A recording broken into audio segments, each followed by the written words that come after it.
Hey, everybody. The Joe Rogan Experience podcast is brought to you by Audible.com. If you go to audible.com/Joe, you can get one free audiobook and one free month of Audible service. You really should try it out. It's an amazing service. They have over 100,000 titles. If you have never tried audiobooks before, it can really transform the way you commute. It makes being stuck in your car or stuck on a train, it makes it an educational experience. It can inspire you. You can take in some cool fiction. You can enjoy yourself instead of feeling like a schlub just wasting your life away. Enrich yourself with Audible.com, freaks. It's an awesome way to get your learn on. And if you go there right now, as I said, you can get one free audiobook. A book I recommend is called The War of Art by Steven Pressfield. It's an amazing book. I give it out to people. I have a stack of them at my house, and it's all about overcoming resistance, which is like something that holds a lot of us back. When we procrastinate about things, we feel crappy about it. But when we get things done, we feel great. But how many people actually follow through and continue to get things done? It's not that many, and there's a lot of reasons why. And Steven Pressfield is a brilliant writer. And the way he gets into it, it'll sync with your head so quickly, you'll be like, oh, that's my issue. And then from then on, you're always going to know what the issue is immediately when it manifests itself, and you'll look at it in a completely different way. I've told so many people about this book, and I've had so many people come back and say, this book completely changed the way I work. And for creative type folks, it's amazing. But I think it's amazing for anybody, because I think that whole resistance thing and procrastination, I think that sort of plays a part in a lot of people's lives. I don't think it has anything to do with just being artistic. He relates it to writing and art and creating things, but I think it probably goes to a lot of different things that you do in life, things that you put your focus towards, things that you enjoy. Anyway, audible.com/Joe. We're also brought to you by Onnit. It's ONNIT. We got a lot of new stuff in, including club bells and mace balls, and of course we have kettlebells and battle ropes and stuff like that. If you have never heard this podcast, you don't know what Onnit is. It's essentially like a personal performance website. Like, what we're interested in is all different things that increase athletic performance, different things that increase mental performance, which are called nootropics. We sell one of those called Alpha Brain. If you've heard this all before, I swear to God, I don't want to keep saying it like this, but there's no other way to do it. These steel clubs look like weapons, Joe. You're starting to add weapons to Onnit. That's what. They're not weapons, son. They would help you wield a weapon, but what they are is they're ancient Indian exercises. These are they used to do them with hardwoods, like hundreds and hundreds of years ago, probably thousands of years ago. And the awkward shape of them and the balance of them makes you strengthens up your forearms and your grip, and it's a great exercise as far as like wrestling and hand strength and things along those lines. Club bells are fantastic. You'd be surprised at how difficult they are to use. I only used 25 pounders. They're that hard to use. Like with a 25-pound club bell, I get a serious workout in. It's real weird. Like, we look at weights and we look at like lifting weight and, and people are all impressed if they can lift 300 pounds and, I could bench 250. It doesn't really matter if you can't use it. The stuff that I'm interested in is all different exercises that have been shown to actually increase athletic performance. What I'm interested in is improving the way your body moves. That's why we're interested in kettlebells. That's why we sell the Extreme Kettlebell Cardio DVD. We have many different weights and sizes of kettlebells. We have medicine balls. We have wall balls, which are these big, giant, also they look like medicine balls. You throw them against the wall. And a host of different supplements. Anything that we've found anywhere that we believe increases performance, increases your mood. There's a supplement called New Mood that increases your body's ability to produce serotonin. It has 5-HTP and L-tryptophan in it, and it's great for your brain. Check it all out. Go to onnit.com. Use the code name Rogan, and you will save 10% off any and all supplements. We are also brought to you by Desquad.tv this Wednesday night, right? Thursday. Next Thursday. Next, don't go Wednesday. If you do go Wednesday, bring a sleeping bag. San Diego this Thursday night. It'll be Brian, Tony Hinchcliffe, who's a hilarious up-and-coming young comedian, Jason Teeb, who we love to death, a very, very funny guy, Billy Bonnell, our buddy Yoshi. You can't go wrong with this show. It's the American Comedy Company. It's a cool-ass club. If you've never been there before, it's in San Diego on 6th Street. Is that where it's at? In that area? Something like that. You can find it on Google, wherever. But it's at the American Comedy Company. It's an awesome comedy club. San Diego has one of that club is like one of the best designed clubs in the country. Like real low ceilings, tight seating. I remember when we went there, we're like, whoa, this place is sick. This is a great spot. Yeah, it's going to be fun. Yeah, next Thursday. And this Friday, which is tonight. Yeah. Oh, tonight. Yeah, tonight we're at the Ice House. Yeah. 10 p.m. show. It's a great show. Tom Segura, Christina Pazitsky. No. They didn't make it? No, they can't make it now. God damn it. But we had a huge show anyways. Who's on? We have you. We have Matty Kirsch is returning to the comedy Powerful stage. Matty He's Kirsch been doing returns to comedy comedy. recently. Wow, Matty that's good to K hear. used to open up for Rogan back in the day, and he was one of my favorite comics. He was hilarious. Yeah, and hilarious. So he's going to join us. We also have Sam Tripoli, Johnny Pemberton, and Tony Hinchcliffe, and Josh Fadum and Benji. That's a good show. Yeah. All right, 10 o'clock, you freaks. Yeah. We'll see you there. All right, we have on the podcast Dr. Amit Goswami. Am I pronouncing your name correctly, sir? Almost. We're going to get to the bottom of shit, folks. We're going to learn some things. He's going to enlighten us. Are you ready? Set. Joe Rogan Podcast, check it out. The Joe Rogan Experience. Train by day, Joe Rogan Podcast by night, all day. All right. We are here with Dr. Goswami. Thank you very much for doing this. I really appreciate it. I've seen a lot of your videos online. I read a lot of your work, and it is some very, very fascinating and, for a person as dumb as I am, confusing stuff. The idea of quantum mechanics and just when someone uses the word quantum, do you find that a lot of folks, their just eyes glaze over? Well, not anymore, because, one of the most complex concepts of quantum physics is quantum leap. It's a discontinuous transition, and that gives you an idea of how foreign it is to a mind which thinks in the Newtonian fashion. Motion is continuous and quantum leap is discontinuous. But it's used everywhere today. Everybody knows, Right. If anything unusual happens, people say, I took a quantum leap. So that has a... What do they mean by that? I think they just mean like a big jump. I think they just mean a big jump. Yeah, if they knew that it's a discontinuous jump, they probably would hesitate. What does that exactly mean by a discontinuous jump? Well, I have to go back a little. Okay. So think of electrons going around the atomic nucleus in an atom. Okay. When electrons jump from one of these orbits to another orbit, it does not go through the intervening space. However much surprising to your rational mind that is, just suspend your disbelief. Imagine that the electron is here, and then the electron is there in the other orbit. Nothing in between in space and time. Nothing So they in between. just some sort of another. They teleport themselves or are teleported. Teleport, that's it. I mean, science fiction language captures it a little bit. But where do they go in between? We have to say that they go to the domain of possibility. That's what quantum physics brings, that reality, which it seems to be just this one space-time reality that we call nature. Mm-hmm. That is not true. There is another reality which must be called supernature, transcendent reality. Just like the spiritual traditions are saying, just like the psychologists are saying in the turn of the century, 19th century, Freud discovered the concept of unconscious. Unconscious, conscious, two levels of reality. The spiritual traditions are transcendent, immanent, again two levels of reality. Quantum physics in the 20th century, in the year 1925-26, discovered the same thing.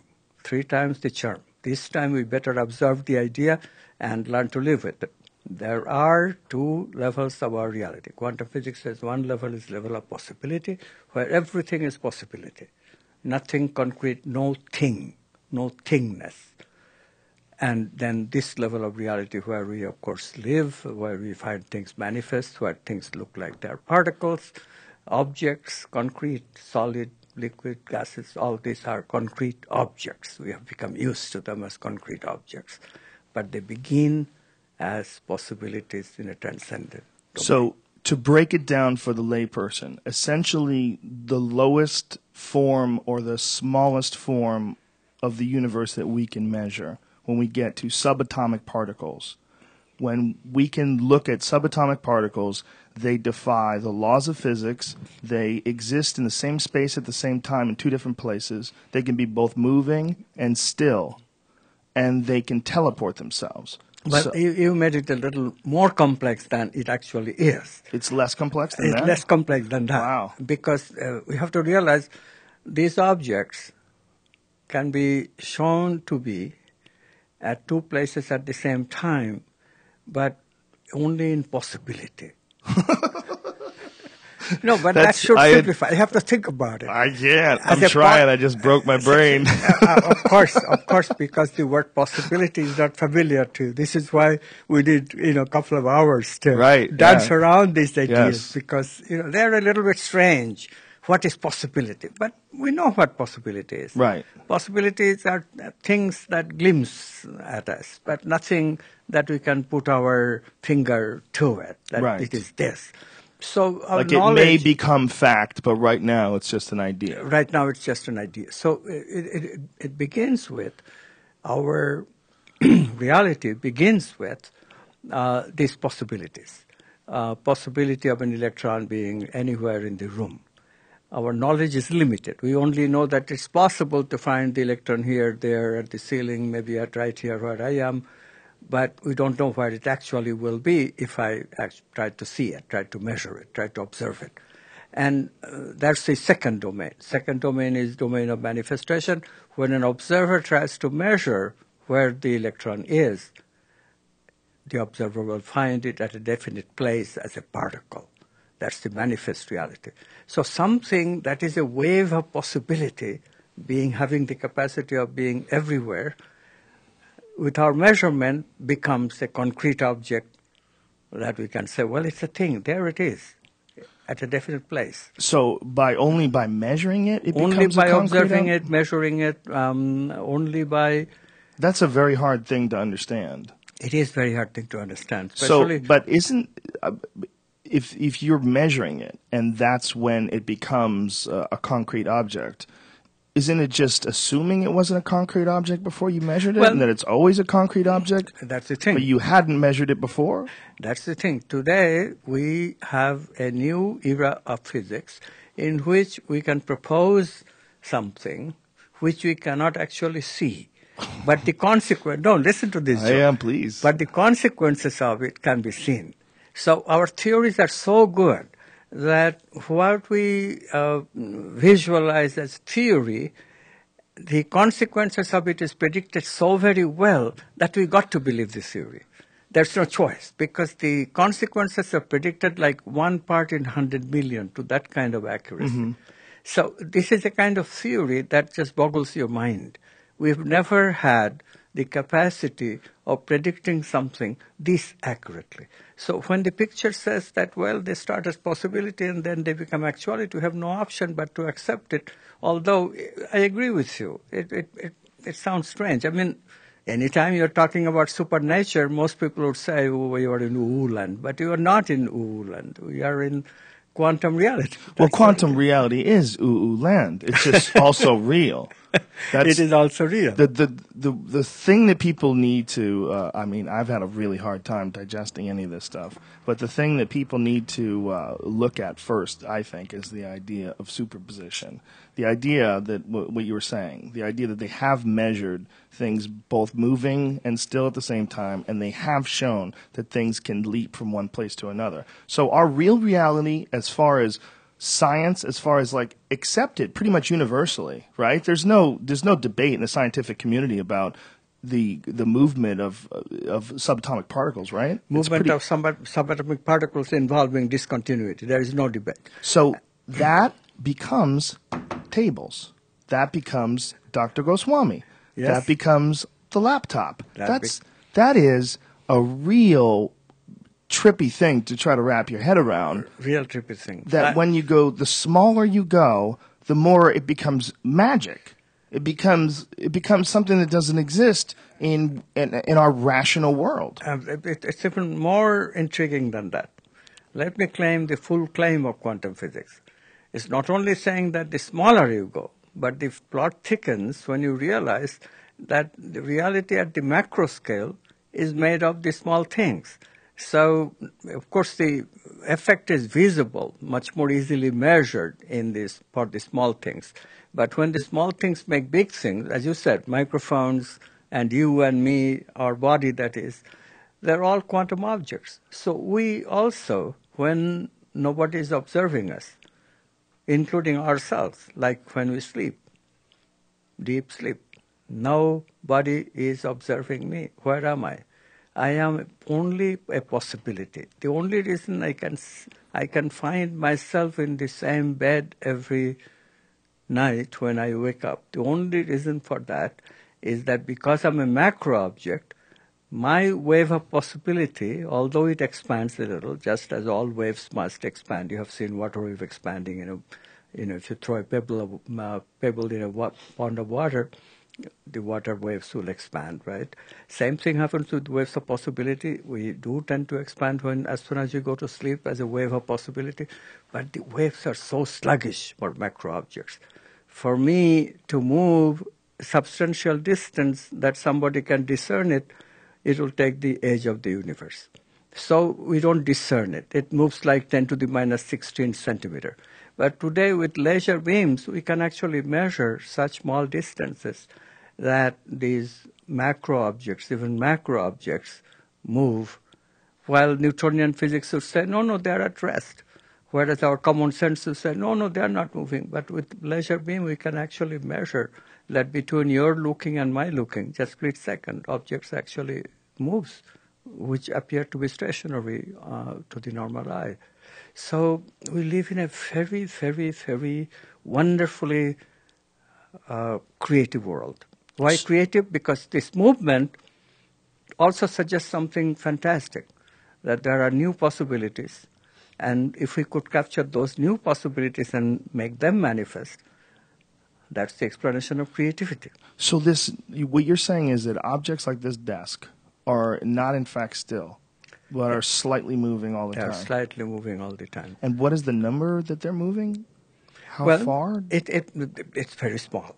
The center of mass of this table, for example, it's pretty massive, probably moving about 10 to the minus 18 centimeters in a discernible time, like a minute or two. So it just sort of moves back and forth and back. So the whole we really do live in like a hologram.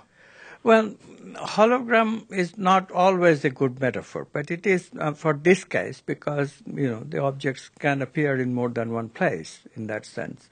Hologram, the information appears everywhere on the hologram. So these objects carry information which is in more than one place. Potentially, it is more than one place.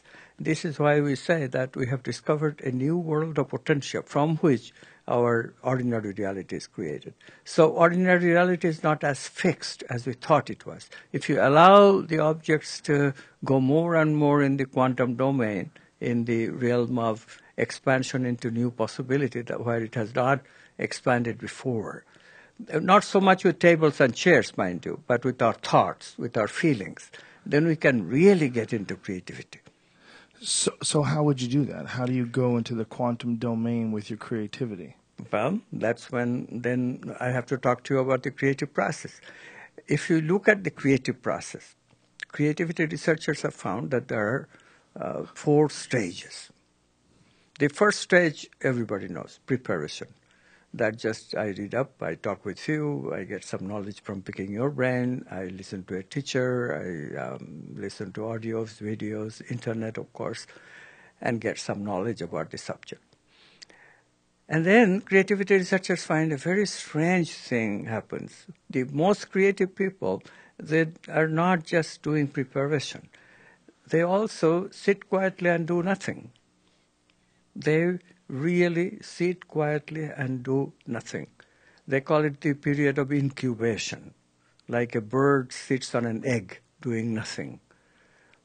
So imagine, it was a tremendous surprise. Nobody understood why do we need to sit down. Creativity after all is action. Why do we need to sit down quietly? Why do we need to do nothing? And then quantum physics came along, and we realized that in between our thinking, these objects, thoughts, they are possibilities of meaning. They are waves. So like all waves, I was talking about the water wave before. If you throw a pebble in a pond, the water waves will expand as expanding crest lines. So same thing happens with the thoughts. They expand in meaning, become waves of multiple meaning, possibilities of multiple meaning, expanding, expanding, expanding. The more they expand, the more meaning this packet of possibility will contain. And so you have a better idea, better possibility, better probability of capturing a new meaning. Because if you have a bigger possibility pool to choose from, obviously your chance of being creative is greater. This is the idea that has explained how creativity comes to us. Then when the actual answer appears, the new meaning that we are seeking, when it appears in the pool, and when I see the gestalt of all the new meanings that will give answer to my problem, then I pick it, then I choose it. Still in the unconscious. That's where my causal power of creativity lies, still in the unconscious. But now it becomes conscious with a whammo. This is the quantum leap, a discontinuous change from possibility into actuality. So I actually captured the new thought, Joe. I actually captured the new thought, and that's so surprising because it's new. Creativity researchers call it aha insight. You have heard of aha. So the idea is that the imagination is a quantum realm.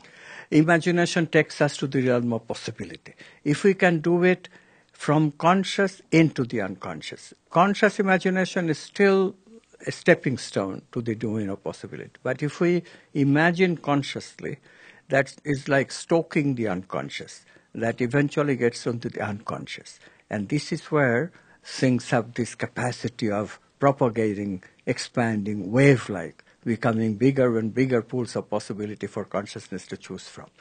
And when we choose, a new possibility might arise, or a whole combination of new possibilities might arise, which will contain the answer to my question. That's a very interesting way to break down creativity that I've never heard before. Absolutely. This is, although it is not that old, I first wrote a paper on it in 1988. So, but you know how communication is today. It's very complex because there is too much of it.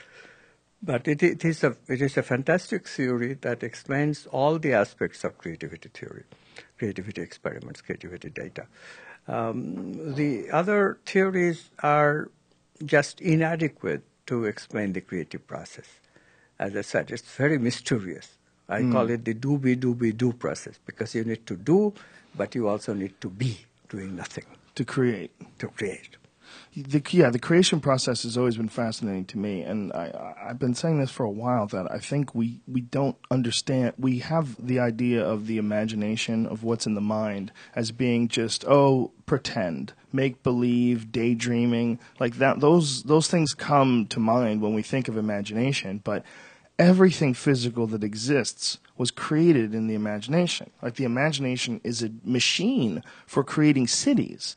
The imagination created nuclear power. The imagination created satellites. I mean, these are all because of the imagination. Without the human imagination, there would be nothing. Well, yes, and now... But yet we look at it frivolously. But quantum physics is taking us a little bit further than this. I mean, imagination is a good starting point, as I said. But imagination is still in our conscious thought. So we have to understand that when we have conscious thoughts of imagination, then we are proposing the unconscious to look at new stuff, process new stuff. This is what we are doing. What imagination takes us is from ordinary reality, mundane reality, that are familiar stuff. Imagination is an in-between, half step beyond that. It's imagination. It's not going to conform to the mundane stuff necessarily, right? Mm-hmm. We can imagine very arbitrary stuff. So what it does, it starts a beginning of a thought process where thoughts can become more and more and more and more weird, and more new, but they are no longer it's no longer possible to process them in the conscious, because in the conscious we just cannot do it. We don't have the capacity. We are still limited by what we know. The known imposes too much constraint on what we can imagine in the domain of the unknown. But as soon as it gets into the unconscious stuff, more we imagine, the imaginary stuff will interact with other imaginary stuff, the thoughts will mix, and this mixing waves together will produce patterns of what we call patterns of interference of waves. You were mentioning superposition, waves superpose, and creating many more new possibilities than before. And one of these possibilities may very well be brand new, that never has been manifested before. So it's always a mystery. How do we go from the known into the unknown? The way we go is this taking advantage of what we call quantum thinking. Thinking where we take advantage of the quantum domain, the domain of possibility, where possibility interacting with possibility creates up completely new stuff that has never manifested before. I've heard you say that you believe that consciousness is non-local. Right. What do you mean by that? Well, if discontinuity, see, you are already familiar with discontinuity. Now you want to know even the most unfamiliar, most intriguing. This is like voodoo. This is really like voodoo. We're now getting into real crux of the most surprising thing in quantum physics. That surprised even Einstein. Einstein in his whole life could not believe this concept of non-locality, which he himself discovered with two other physicists, Nathan Rogan. How did they discover it? How they discovered a theory. Einstein was a theoretician. He never, well, I shouldn't say never. He probably did experiments in his young days when he was a graduate student. I did too. But theorists don't do any experiment. What they do is this creative exploration of the mind. By that, they find new ideas, and then they predict stuff. So Einstein's idea was, and this is 1935, mind you, Einstein's idea was that if two quantum objects interact, they become correlated. And this is a new word that he used in that paper, he and his collaborators, Rogan and Podolsky. These people really found with their theory, with their mathematics, that if two objects once become correlated, then even when they are not interacting, even if they move away from each other, even then they can communicate. Not in the usual way, not interacting with signals. That's the usual, you and I are interacting right now, but we are interacting through a complexity of sound waves and electrical waves through these microphones. That's all through signals. But these objects communicate without signals. So their communication uses a medium that can only be outside of space and time. Because in space and time, Einstein himself gave us a theory of relativity which says that nothing can interact without exchanging signals going through space and time. But these objects, quantum objects, once correlated, they have the capacity of signal-less communication. This is what is called non-local. Signals are local, going through space, taking. And how do they measure that these particles are communicating? So the key is in that they measure the communication and they show that there is no signal because the communication took place faster than the speed of light. In all local signals going through space and time must travel either at the speed of light or less than the speed of light. So if something can be shown to travel faster than the speed of light, it has to be non-local. And this is what physicists now discovered in the laboratory. Alan Aspect in 1982 finally verified. Einstein was dead long time ago, 1955, so he never knew that his theory will one day not only prove to be right, but really revolutionize the whole world of physics by bringing in concepts of consciousness. So what did they measure? Like when you're measuring information that transfers between two particles, what are they measuring exactly? Well, the experiment is a little bit complex probably for a show like this, but I can give you the gist. Too late for that. This stuff. No, it's intriguing. The thing Yes, is that no, definitely. It's very easy, intriguing. also easy to understand because Okay. there is no signal is easy to understand. How to detect it is little more difficult because you have to talk about photons, and photons come with a characteristic called polarization, and you get more and more technical, and I'm sure your listeners It'll get a little dry. Yeah, they will run away. But we don't the have to point go that is- far. Let's put it this way: if we irradiate an atom, certain atoms with a laser beam, then they emit sometimes a pair of photons, one going this way, one going that way. So what these experimenters did, one experimenter was measuring this photon over here, the other one was measuring the photon over there in the laboratory, still separated by a laboratory distance, let's say several meters.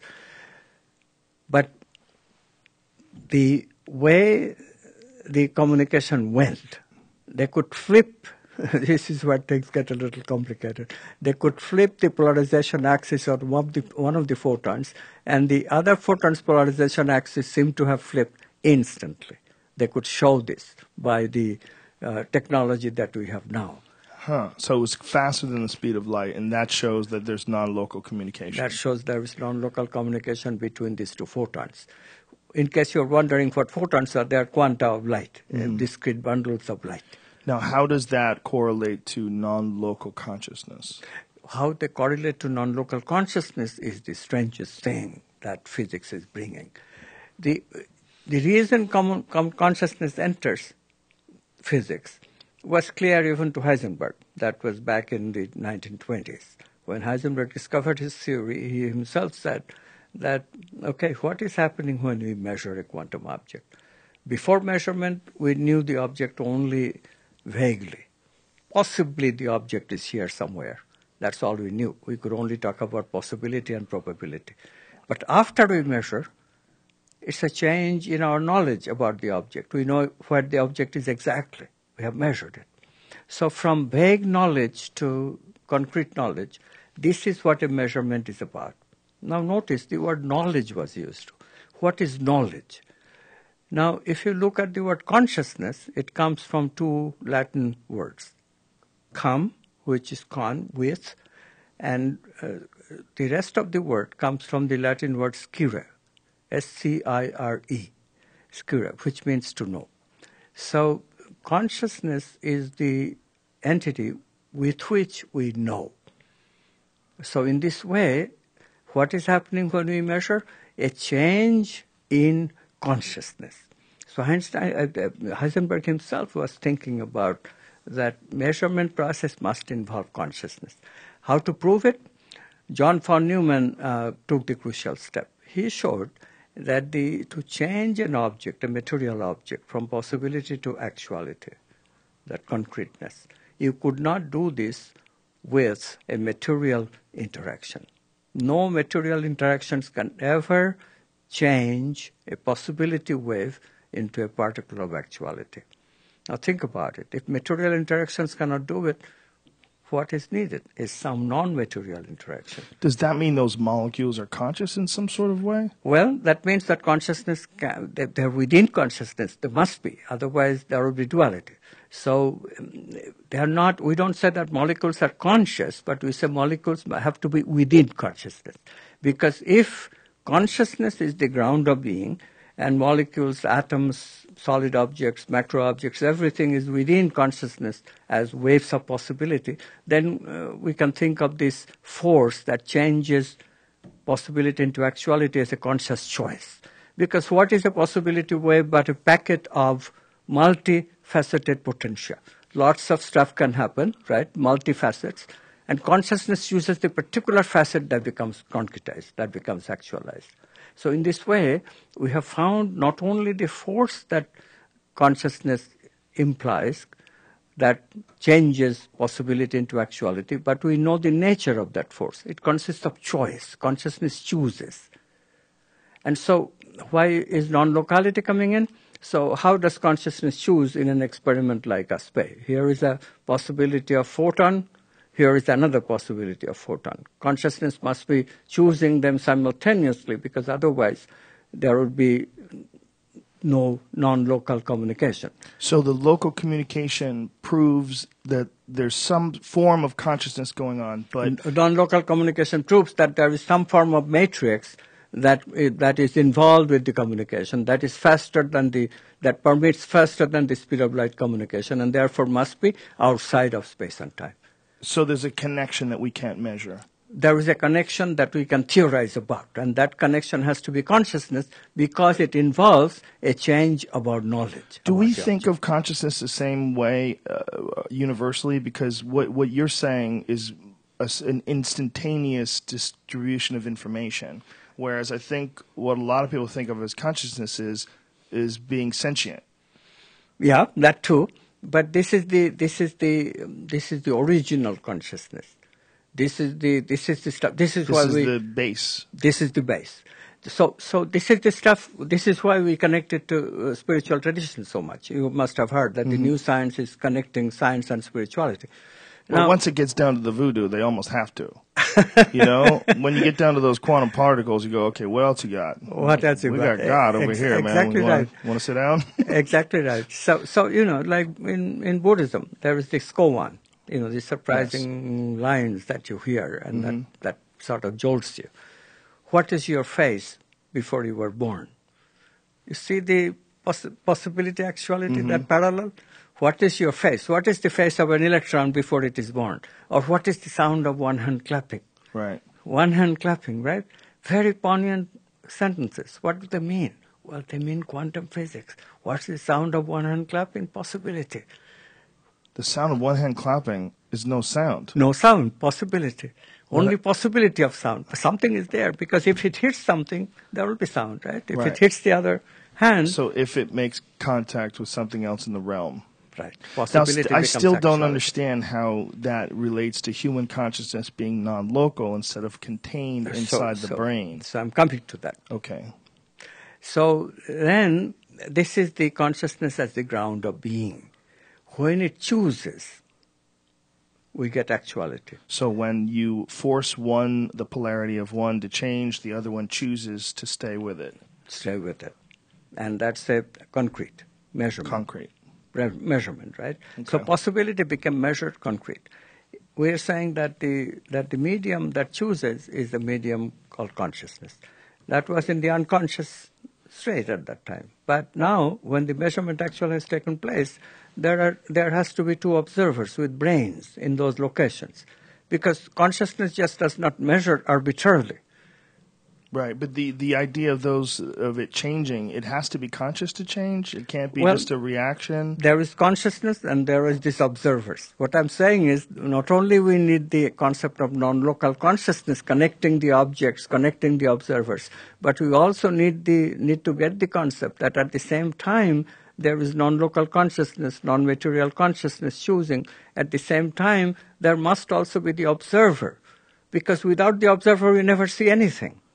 Can you ever imagine finding something without an observer, without a sentient being? So you have to measure the effect of the observer? So the observer is also involved, yes. Okay, so just by the presence of the observer changes the experiment. Presence of the observer not only changes the experiment, presence of the observer is essential for the experiment itself. Not only non-local consciousness is essential, but so is the observer's brain. And you have to factor that in when considering the possibility of non-local consciousness? You have to factor that in when considering the possibility of actualizing the possibility. Without individual consciousness looking, no actualization ever takes place. So non-local consciousness is a quiescent. It's an unconscious existence. Things are processed, but nothing concrete happens in non-local consciousness. Only when the observer is there, then this concretization that we are calling, physicists use the word collapse, the waves collapse into the particle. But does this imply that before you existed, nothing else did as well? I mean, what does this imply? So it implies something very strange to absorb initially. What it implies is that before you looked, You yourself did not exist. Before Doesn't you that sound looked, funny? you didn't exist. I understand that. But Before you looked, you can't we didn't assume exist. that all this other shit was already here? That's it. So with the process of looking, the process of collapse, process of changing possibility into actuality not only creates the object, it creates the very subject that you experience. You are To looking at you personally, but to all the other people that you live in the neighborhood with, these buildings were real before you got there. No, No. no. They're real as possibility, but they're not real as actuality. In your world or in the world period? Or is your world the whole world? Well, somebody's world got to be present in order to get actuality. Right. I cannot say that only me can create actuality. Then you would be in trouble. You're essentially saying that if you've never seen something, it doesn't exist. No, I'm not There saying won't that exist me until you personally. get there. I'm not saying me personally. Okay. But a sentient object, Someone has to observe before possibility becomes actuality. Well, someone has to make it. You know, if there's a building, someone has to So screw it together. we are sort of the quantum connection. Right. We are the quantum connection to consciousness. Consciousness, non-local consciousness always exists. Right. Right? But that does not change possibility into actuality. Only in the presence of a concrete observer, possibility changes to actuality. Put two and two together. So what happens? In the presence of an observer, non-local consciousness collapses, gives a circularity. Without observer, there is no collapse of the possibility into actuality. But then look at it from the other angle. Without collapse, where is the observer? There is no concrete brain. Brain is just a possibility. This circularity is the key to understanding why quantum measurement can take place in the brain.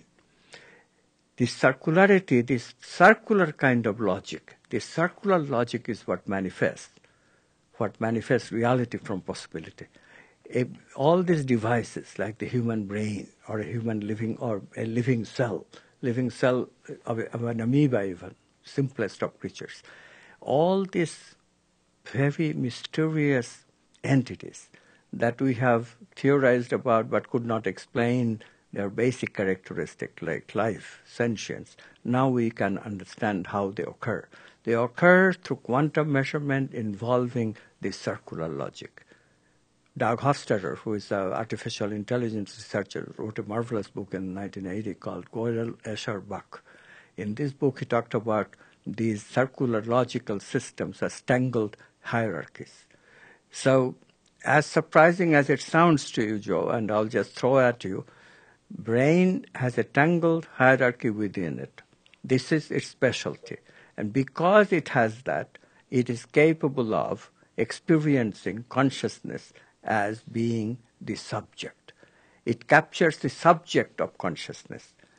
Consciousness identifies with the brain. And when brain is involved in a measurement process, we who are carrying that brain will say, I'm looking at the electron. Just as you with your brain looking at me, you say, I'm looking at Amit. I say, I'm looking at Joe. Where does that I-ness come from? Before the measurement, we are just consciousness, non-local consciousness, and possibilities within it. I understand that, but I also understand that although I've never been to downtown Detroit, it's real. Dudes have been there. They've taken pictures. In fact, people built it and they wrote books about it. But so I don't have to go there to experience it as an observer to know that it exists. No, you don't. But Right. someone did.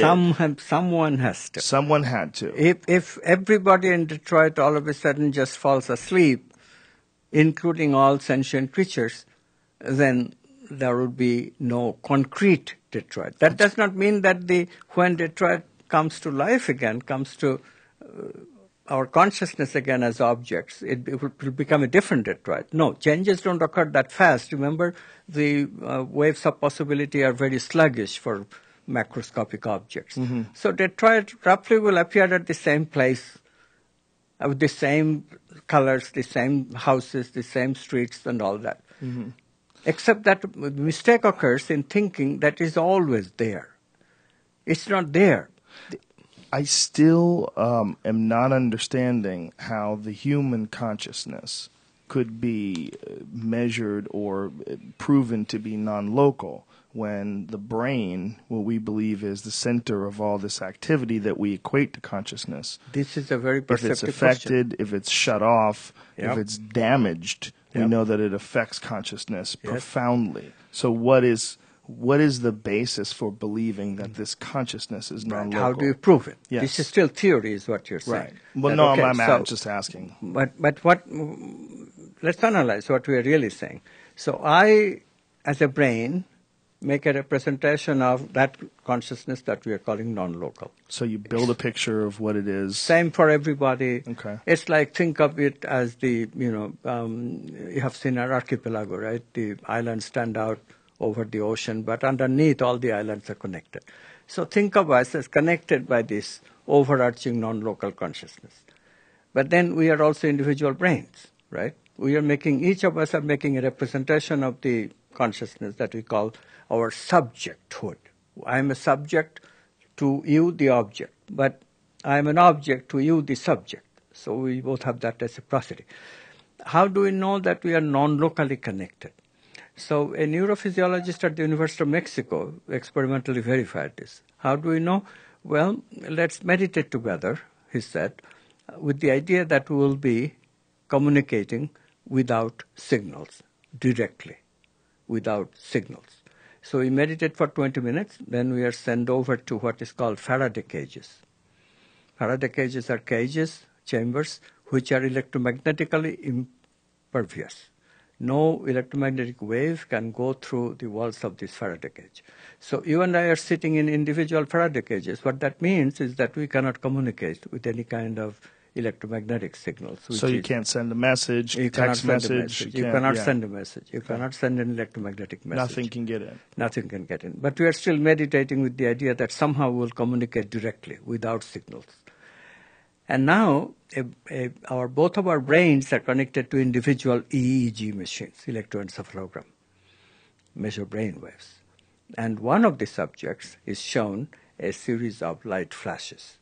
And that, of course, will produce electrical activity in the occipital area of the brain, and the brainwave apparatus, the EEG, will pick it up, measure it. It appears in terms of in a graph which is called evoked potential. When you extract the signal out of all the brain waves, eliminating the noise.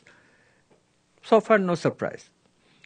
The other subject is not shown. This is what the surprise is. So please listen carefully. The other subject is not shown a series of light flashes. No light flashes at all. The other subject is connected to the first subject only via this intention, meditation. We will have direct communication. So how do we know direct communication has occurred? The brain waves from this subject, not exposed to light waves, just brain waves of this subject, who is vegetating basically, are picked up from the electroencephalogram machine connected to that brain and then analyzed in exactly the same way, eliminate the noise, extract the signal. The two signals extracted, one from a subject who has seen light flashes, one from a subject which has not seen light flashes. The extracted potentials, one is the evoked potential, the other one is called transferred potential. They overlap almost exactly, like 70% overlap is often seen, 80% overlap is often seen. It's amazing. They not only have the same strength, but also the same phase. So explain to the layman, they're experiencing light flashes? Only one is experiencing. Only one. One is experiencing light And flashes. the other one is no light flashes. But the other one has a reaction in his mind a that's reaction similar in his brain anyway. to the light flashes. Reaction in his brain anyway, which shows that the effect of the light flashes, electrical activity, somehow, without signals, has been transferred from one brain to the other. Why was it then assumed that consciousness is non-local? So therefore, we say that the two brains are non-locally connected. Non-locally connected. Non-locally connected. So But that possibly, connection matrix is what we call consciousness. Isn't it possible, though, that the mind is where consciousness is stored, but yet it communicates non-locally with other minds and other consciousness that are also stored in people's brains? and that the consciousness is in the brain, and that the non-locality is just the connection. No, It's not? you were making not quite conceivable scenes for this. That's not conceivable? That's not conceivable. I'll tell you why. Suppose you imagine consciousness to be contained in a brain. Imagine consciousness contained in this brain and in this brain. But Right. what are you saying? You are saying that mind is you're just inventing another word to convey the notion that there is a non-local matrix. You want to call it mind, I want to call it consciousness. That's the only difference. Okay? Because look, there is brain here, there is brain here. No need to say that brain involves something else. What brain involves, brain contains, those are words we can give but not necessary. Here is a brain, here is a brain. Somehow they are communicating, right? Without any signals. Because signal could not pass through the Faraday cages. Right.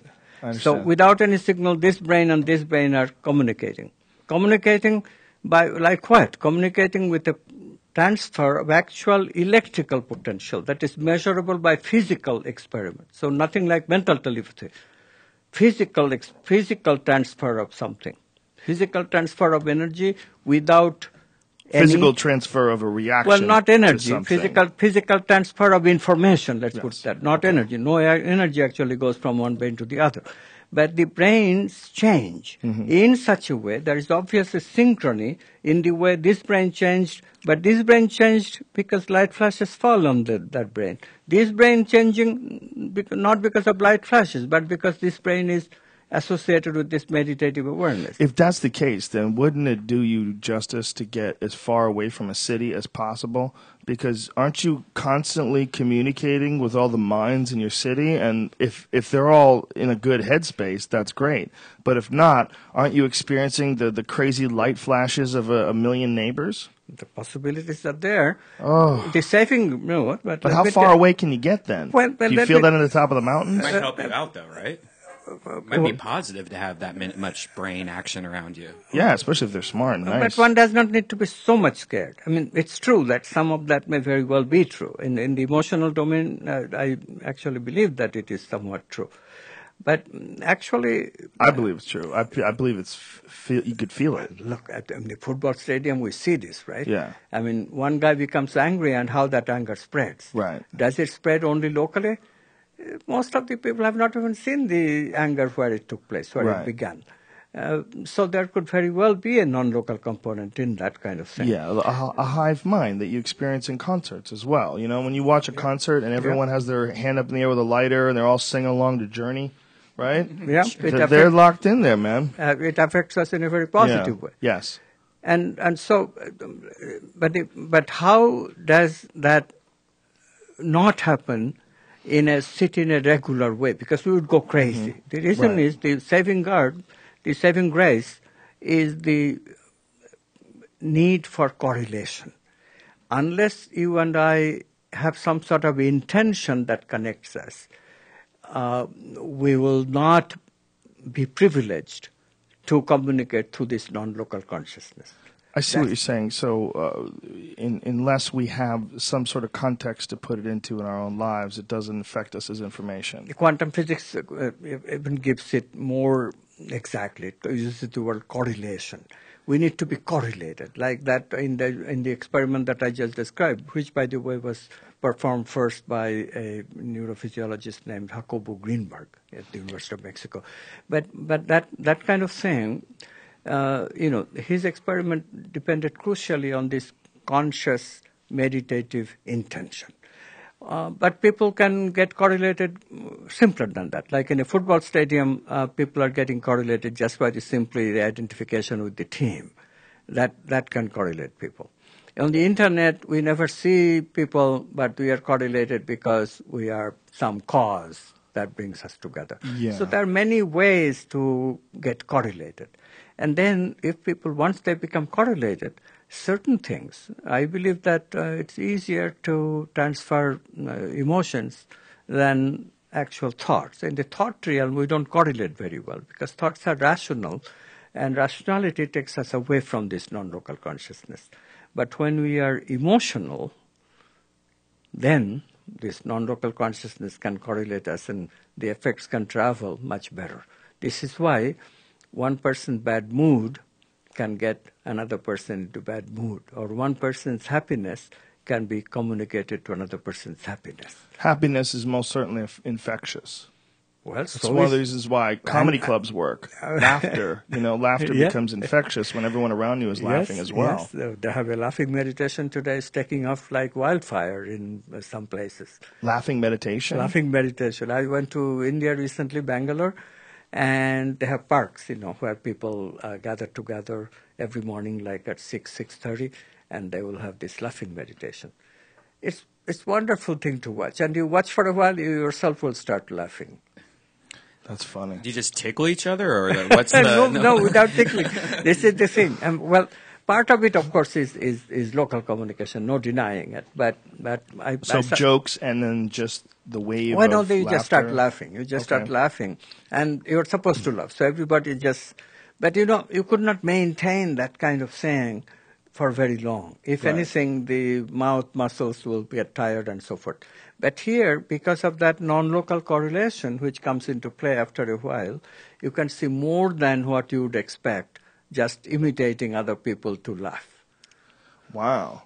That's fascinating. So these people, how many of them meet? Oh, like 50 people, maybe. 50 people. They just get together and just laugh. For how long do they do it for? This. Yeah, me too. God. I want to see this bad. For about 15, 20 minutes. 20 minutes of just howling. Well, Wow. I have seen it. It is kind of very, very amusing. Wow. If you forgive me, I still don't understand how that makes consciousness non-local. I understand that there's communication. I understand that there's some sort of a shared... Laughing meditation, this kind of thing... But even the experiments you were talking about... This kind of thing, something unusual happens, is not very difficult to show. Dean Radin, who is a parapsychologist working at the Institute of Noetic Sciences, Dean Radin does the following experiment. He takes what is called random number generators. Right. These things are devices in which radioactive decays are taking place. Decays are completely random. As you know, radioactivity is a quantum process, completely random. Radioactive, say that again? Radioactivity is a quantum Yes. process, completely random. Random decays are taking place. These random decays are processed by a computer to generate random arrays of zeros and ones. So they are called random number generators. Right, I've heard of this. So you have random arrays supposedly. And there will be some deviation from randomness which can be calculated. The rules of statistics gives you that. But Radin had the tremendous insight of taking these machines to meditative places. I don't know if he has actually done this with laughing meditators, but he could. And what I'm saying is that in the presence of meditative people, these random number generators start behaving non-randomly. Non-randomly quite way beyond what the predicted deviation should be. So were they concentrating on specific numbers to be generated? Yeah, and that zeros was and measured? ones. Zeros and ones. And you should have... A uniform number, Yeah, essentially. random array should have equal so zeros and equal ones. Did they concentrate on specific, like one group on 0, one group on 1? No, they didn't do anything. They're just meditating. Just meditating Just changed meditating. it. And how did it affect it? The random number generators, the numbers they generate, they're not so random anymore. Right. There is more zeros than ones. But wouldn't that, in fact, I mean, the whole idea of quantum leaping and quantum teleportation, meaning that distance really isn't an issue, right? Yeah, distance is not an issue. So why is it that with these people meditating in the room with all this jazz that it affects it, whereas I would assume anytime you run a random number generator, there's someone meditating somewhere in the world, probably massive groups of them. Right. How could the effect of just a couple individuals vary that much from the great hive? Very, very intelligent question. But remember, I also told about another factor. People have to be correlated. Right. So that local correlation is important. Now, if you correlate and then look for these effects, send people away and they still remain correlated because they are meditating, then that should work. If you set up a group of meditators, but not in Los Angeles and San Francisco and New York, but they all were correlated, in some ways by telephone or by internet or some intention given by a common source, once they're correlated and they start meditating, distance should not matter. Okay, so essentially what you're saying is their energy focused on this one thing can now be measured, whereas if their energy is not focused on it, it doesn't have an effect on it, and the focusing on the thing has an effect. The focusing is the intention. If we translate the word focusing to intention, then I would agree with you. Okay. Focusing is too general to convey the complete notion. I understand. But it's something like a focusing, So because intention is also a focusing. That, to me, if it's truly measurable, definitely shows there's some effect that the mind has on its what it's. Except that the word mind we use slightly differently. Consciousness. Consciousness. Yeah, okay. exactly. That consciousness is having an effect, but I don't know how that keeps you from. I mean, I don't know how that makes consciousness being non-local. So a how proven did you thing. communicate? How did you communicate? Our picture is very simple, like this: you and I had a transferred potential. Electrical activity was transferred from my brain to your brain without any electrical connection. The connection is non-local, no question, right? You're not having any difficulty with that. That's just fact. Right. How do we interpret it? We interpret it, how could this happen? How could this happen is because you, although you have not been exposed to these light flashes now, but you have in your brain memory of seeing light flashes. Mm-hmm. You have seen light flashes many times in your life. And it's right? because we're correlated. No, because you have seen them before. Okay, you I have see what memory. you're saying. So, out of these memories, which are all unconscious processes, by the way, whenever you are vegetating, your unconscious brain, unconscious, picks Yes. up this brain stuff and they become the objects of the unconscious for processing.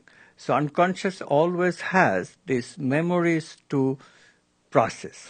That's an interesting point. Then what happens if you do an experiment where one person experiences something that they have no background in, have never seen before, most people don't know, nor does the other person in the room who's going to receive the signal, how does he process something that he's never experienced before? In that case, transfer potential would be very difficult. Huh. But what so I'm it's saying, based on memory? Well, based on the brain memory existing. Understanding what it's seeing. And then consciousness is choosing from that. So What a shitty way to communicate. No, not at all. Because what a marvelous way to Well, you have communicate. to have memory of it, though. in Yeah, order for it you have make to have sense. memory of it. But most Right. things that we think about, we have, or most things we are exposed, we have memories of it. Huh. I mean, how many new things, completely new things, do you get exposed in a day? I would say zero. You should party with this dude on a weekend. You get exposed to new shit, son. But really zero, because Right. there will be at least something common. I understand that there's communication. What I do not understand is the defining of consciousness. Give the name. How is this memory being actualized in your brain? Ask that question. There's some sort It's of a unconscious. signal, a transfer of information, but not even a good one. No, wait a minute. Because it only relies on someone. Wait a minute. Remember, bring quantum physics. You're thinking classically again. Okay, I'm sorry. Newtonian. I'm sorry. No, bring quantum physics. I'm all Newtonian. Unfortunately. No, but that is the problem. We are all Okay, I Newtonian understand. when we are not Okay. using subtle language. So you have Right. to sort of get used to it. I understand. Your brain is possibility. So Okay. this unconscious is just giving you possibility. So unless this entity called consciousness is choosing possibility, you would not have the actual transfer potential. Okay. So how can you have a transfer potential from evoked potential being transferred by a non-local matrix that we are calling consciousness? Because it has to be consciousness which chooses out of the possibilities of your brain generated by previous memory, because you are meditating with your partner, and the partner has seen these light flashes. Consciousness, by virtue of that correlation, is choosing from your unconscious, which has the memory, but nothing more than that, has the possibility, but nothing more than that, no actuality.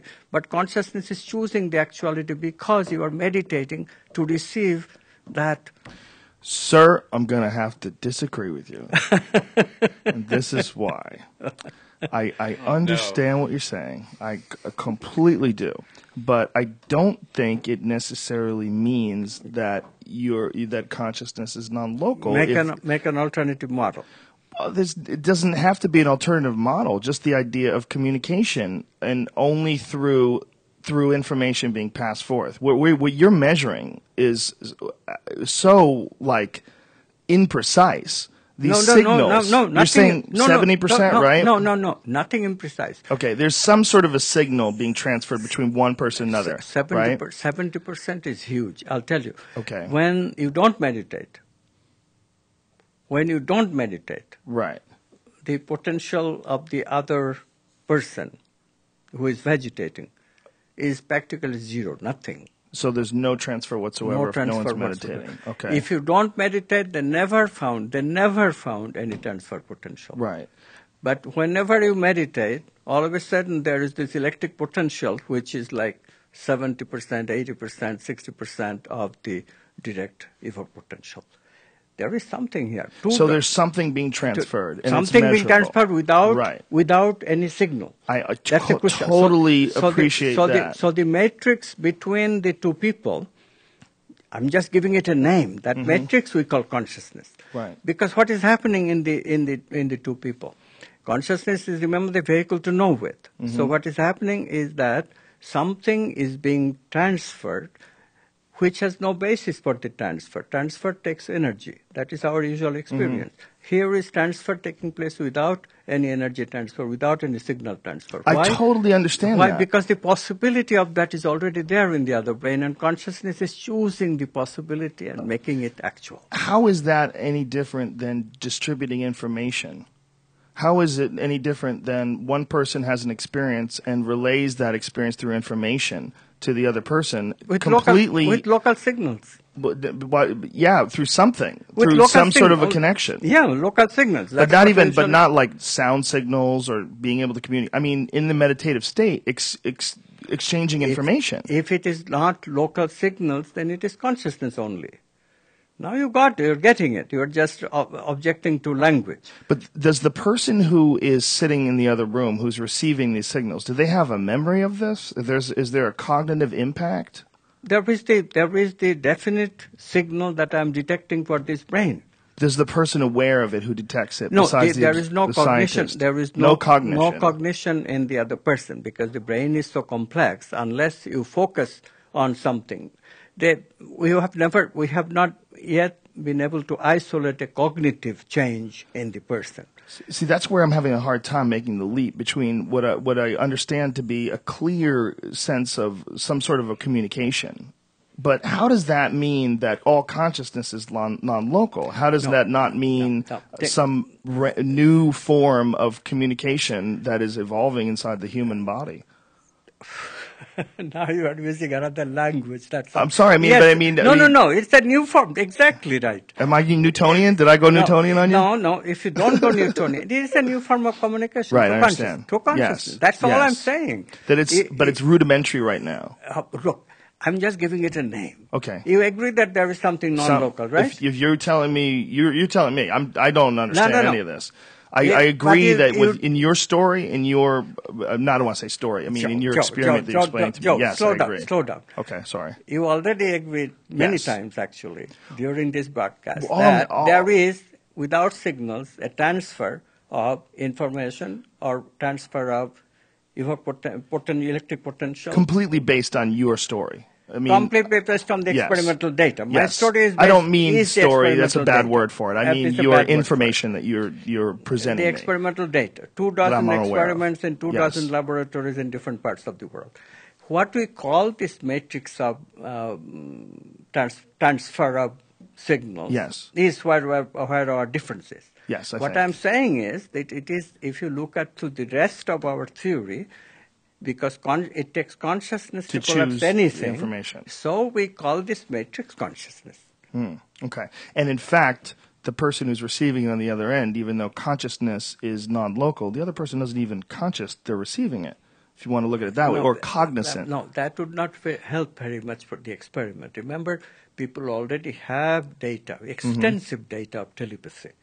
But because, what's the most convincing data of telepathy that you've experienced? I'll tell you. I have myself experienced. or that you know No, of? myself, again, it's subjective, so people, of course, would object. But these experiments, called distant viewing experiments, have been done Remote now. viewing? Remote viewing. It's now done so accurately, Yeah. analyzed by computers. You are looking at a town square, at a statue. Your correlated person, correlated by the intention of the experimenter, is sitting in a closet in the laboratory. He's just drawing a picture of the statue that you're looking at. Nobody knows what you're looking at. A computer has chosen where you will go to look at the statue.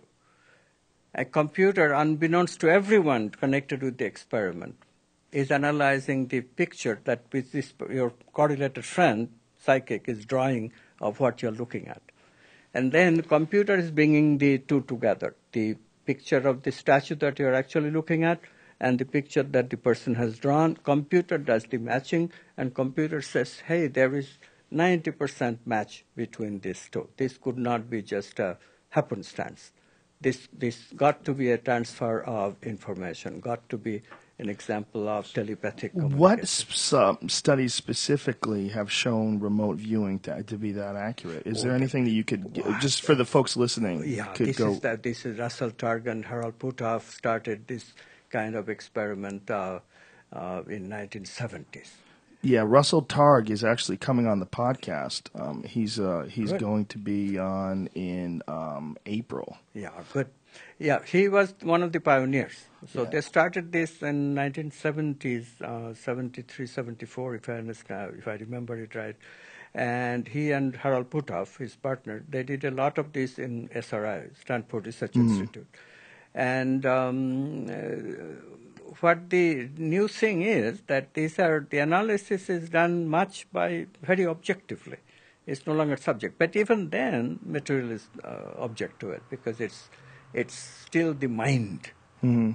But in the experiment that I gave you, transfer potential experiment of Harco Greenberg, nobody can object because mind is not involved. Actually, if cognition got involved, people would immediately start saying, oh, it's subjective.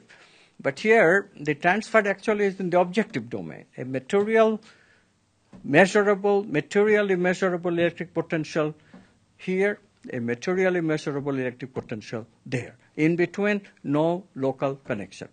And therefore, the proof actually in this experiment, the transfer potential experiment, is the most accurate proof of non-locality than you ever saw. So that means that there's a connection that we don't know about that has always existed between human beings constantly, and the only thing that's missing is the intention and the focus on the two together. Right. Now you stated it, complete accuracy. I'm sorry, is this something that you think, as we have evolved from lower primates to human beings, is this something that is beginning to show its potential in the human species? Is it something that might improve and expand?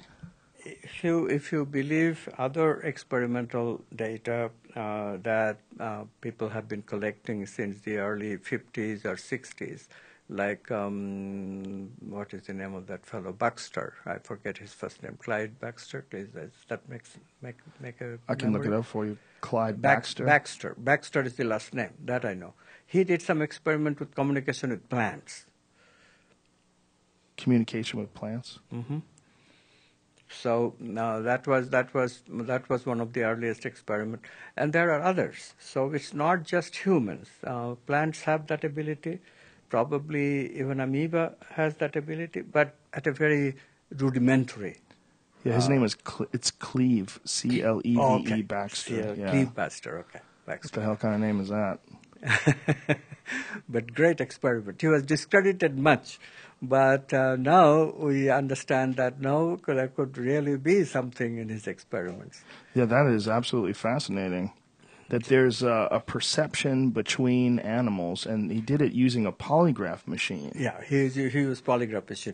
But Rupert Sheldrake is one of the latest entries in this. He is showing that dogs communicate telepathically with their masters. Yeah, I heard about this, and I've also heard some other things that Rupert Sheldrake has said recently, something about the speed of light varying, which a lot of people are coming down on him for, that it's bad science and that it's pseudoscience at best. I haven't seen that. Yeah, I haven't seen that either, but the people on my message board were going bananas about him because he's a very controversial character in the first place, because if what he says is true, like as the amazing Randy is always offered, I think it's $1 million for anybody can prove any sort of psychic connection. Why hasn't anybody taken that guy up on this? Because he won't pay. He doesn't pay. He doesn't pay, and That because son of a bitch. because he always finds, like, you can always object. No, this is 70% transfer. I want 100% transfer. Is that what he does? I don't know what he does, but he will not pay. I mean, anybody, look, in this kind of situation, you can always raise some objection to everything. Has Okay? there ever been a study that you've seen on these dogs, knowing that their masters are coming home? I've heard it's true. I've seen the movie. What movie is that? Rupert made a movie of this. And I saw the movie. It is remarkable. I know him. I'm a good friend of his, actually. So my wife and I went to his house, and he showed us a movie of the dog and also the parrot. The parrots, he has shown, also can communicate telepathically with their masters. Whoa. It's amazing. The dog movie I remember very clearly. The dog is waiting in the house, and his regular sitting place is the sofa. That's where, as soon as the master leaves, he jumps on the sofa and rests there. Dogs have that habit. They love human warmth, warming up the sofa, the particular place where the master sat, and they will stay there. So he's there, and 5 o'clock comes, right? Master is now getting up from her desk, and the dog jumps and comes to the window. It's time and time again he has photographed the dog and photographs the master. So dogs are becoming aware as soon as the master is ready to come home. And that awareness is shown by the dog jumping down at that exact time as master gets up from her desk, his desk, to come home. It's amazing. He's done it multiple times, though. Multiple times of it, and always using cameras in both places in synchrony. And always exactly at that time, the dog will react. And if the master does not get up from the desk, the dog will not get up from his sofa either. So it's quite amazing, these responses. So what I suspect... Why doesn't he just collect that $1 million?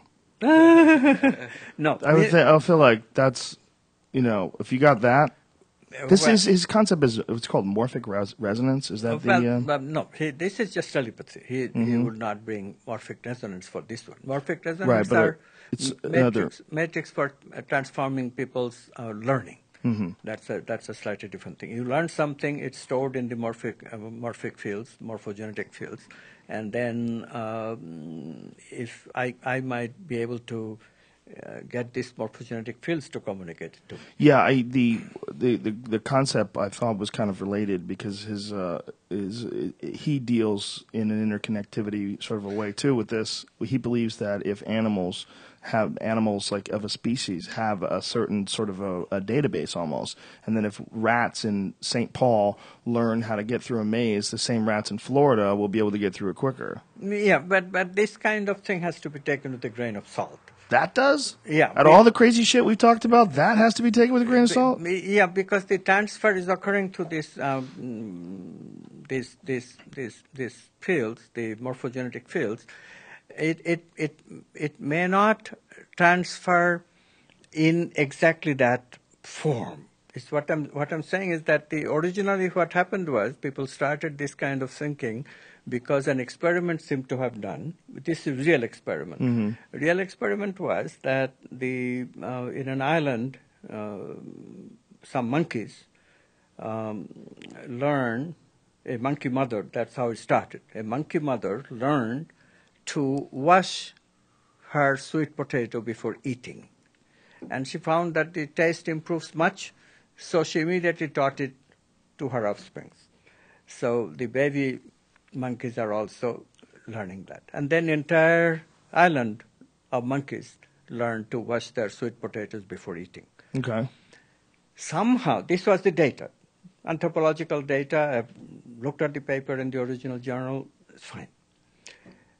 But when somehow somebody reported on this data in a book, that somebody invented an extension which never happened, which is that in monkeys in a nearby island, without any connection, picked up the same learning. So it's a lie. It was based on... Well, it was an exaggeration. That never was verified. Motherfuckers. Researchers that exaggerate, that's a dangerous thing. That's a dangerous habit. Writers exaggerate. This is not a researcher exaggerating, writer exaggerating. Comedians exaggerate too, but it's funny. Comedians exaggerate, politicians exaggerate. Unfortunately, the communicators exaggerate. Communicators exaggerate because we are used to attract attention. Yes. Anything for the sake of attention. So maybe they just wanted to get funding for their research. Well, not that way. No researcher exaggerated. It's only the communicators. Okay. They think that the book will sell more if I say something very strange. I understand. I would assume that something like animals washing their food,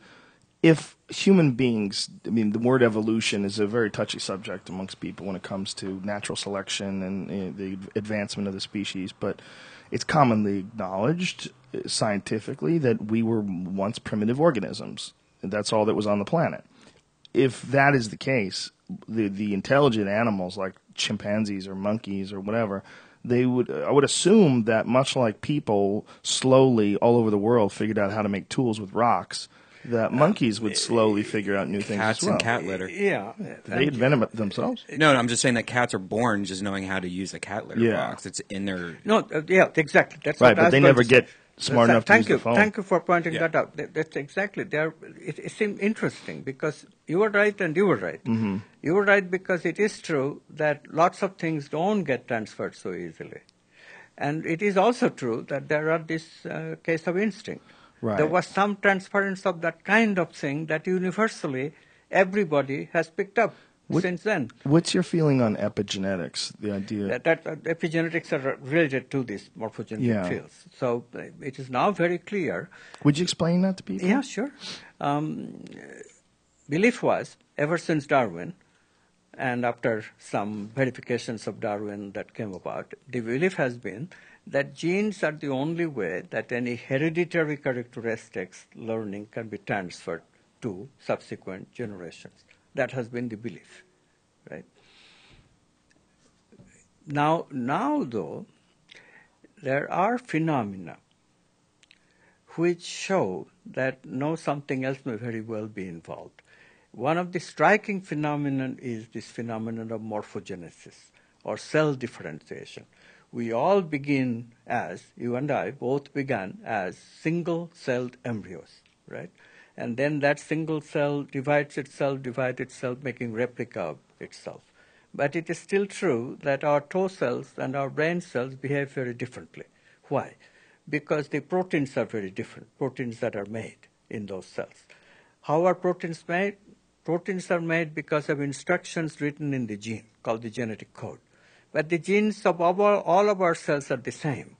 So the explanation is that some genes are activated in the toe, make to throw proteins, and other genes are activated in the brain, making the brain proteins. This is why brain cells differ very much in their activity than the toe cells.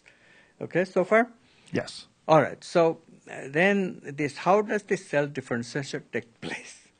So people say there must be programs. Genes of the toe cell is programmed differently than the genes of the brain cells. Okay. Where toe cells and brain cells. Toe cells and brain cells. Okay. They have different programs running the genes. But where are these programs, right? So initially the belief was the program must also be in the genes. Now people are seeing that no, the programs for cell differentiation are not in the genes. They are in the epigenetics, outside of the gene. So Sheldrake originally was suggesting something very similar with his idea of morphogenetic field. And so if you assume that morphogenetic fields are the blueprints of biological form and they are non-local, then there is no difficulty in explaining why the toe cells behave very differently in brain cell. How does the cell know what to do when it is in a different part of the body? If it's in the toe, then those genes have to be activated which can make protein which can perform in the toe way. If it's in the brain, similarly, those genes will be activated which can make protein which makes it behave the brain way. But how are they doing it in synchrony? Because of this non-local morphogenetic field that is involved. So in a way, epigenetics is the first step of verification of Sheldrake's idea. The next step is taken by biologists like Bruce Lipton, who are saying that, well, quantum processes are involved in biology. And so if quantum processes are involved, then our consciousness-based quantum measurement theory is telling us that consciousness must be involved. So in this way, we now can understand the whole gamut of ideas that leads to these things. And finally, to connect up what you were just saying, these instincts, so certain learning from the past do get passed on. So the belief is some specific type of learning which involves emotions. My guess is that if the learnings involve has an emotional aspect, then probably the morphogenetic fields are easier to transfer. Then there's certain innate sort of fears as well. Involving fears and similar emotions, egotism and sexuality. Even racism, they've shown. Racism, transfers. this kind of thing. But if it is purely cerebral, mental, then it is probably harder to transfer through morphogenetic field. But morphogenetic field transfer is a very, very good idea. And you have to find some explanation of the instincts. It did get transferred. Instincts are universal. So we have a very peculiar situation. Instincts could not possibly be explained by genetics. Many people have written about this. It's very difficult to understand on the basis of genes. So if you bring morphogenetic field to understand instinct, then you get the idea that, yes, we can today become a nice person, have brain circuits of love, and then a few generations later, via the transference by this morphogenetic field, everybody will begin to have circuits of love in their brain. Well, you bring up a really interesting point, because the chemical composition of the mind, all the different serotonin and dopamine and the neurotransmitters and all the different things that are going on inside the mind, alter those in one way or another, positive or negative, and you get profound effects on how the person behaves and thinks and interfaces with their reality. How do you feel personally about all the different pills that people are on and all the different pills that alter consciousness? It seems a very strange time when we are doing so much experimentation on a daily basis, altering the way a person's mind is interfacing with its reality. And we see profound effects. A lot of people don't know 90% of school shooters either were on antidepressants, had been on them and were on withdrawal. 90% is a big number. I mean, it doesn't prove that that's what caused it, because a lot of times these people are depressed, and guess what? People who are depressed get on antidepressants. It doesn't mean that it caused them to be psychotic or to have psychotic breaks, but there's something to be there's something to be studied for sure. Well, and considered. It's very dangerous to put the natural brain under drugs of any kind, especially those drugs which are psychoactive, because you don't even know. The studies are so scanty. You don't even know what the effects are and how the effects will be, especially the long-term effects. And what we do know is that depression is now the third biggest epidemic disease. Well, it's almost epidemic. But besides heart disease and cancer, depression is the third most common chronic disease, seems like. Why is it? Because depression depends so much on these brain chemicals. And, of course, so much also on how we process our stuff, emotions, thinking.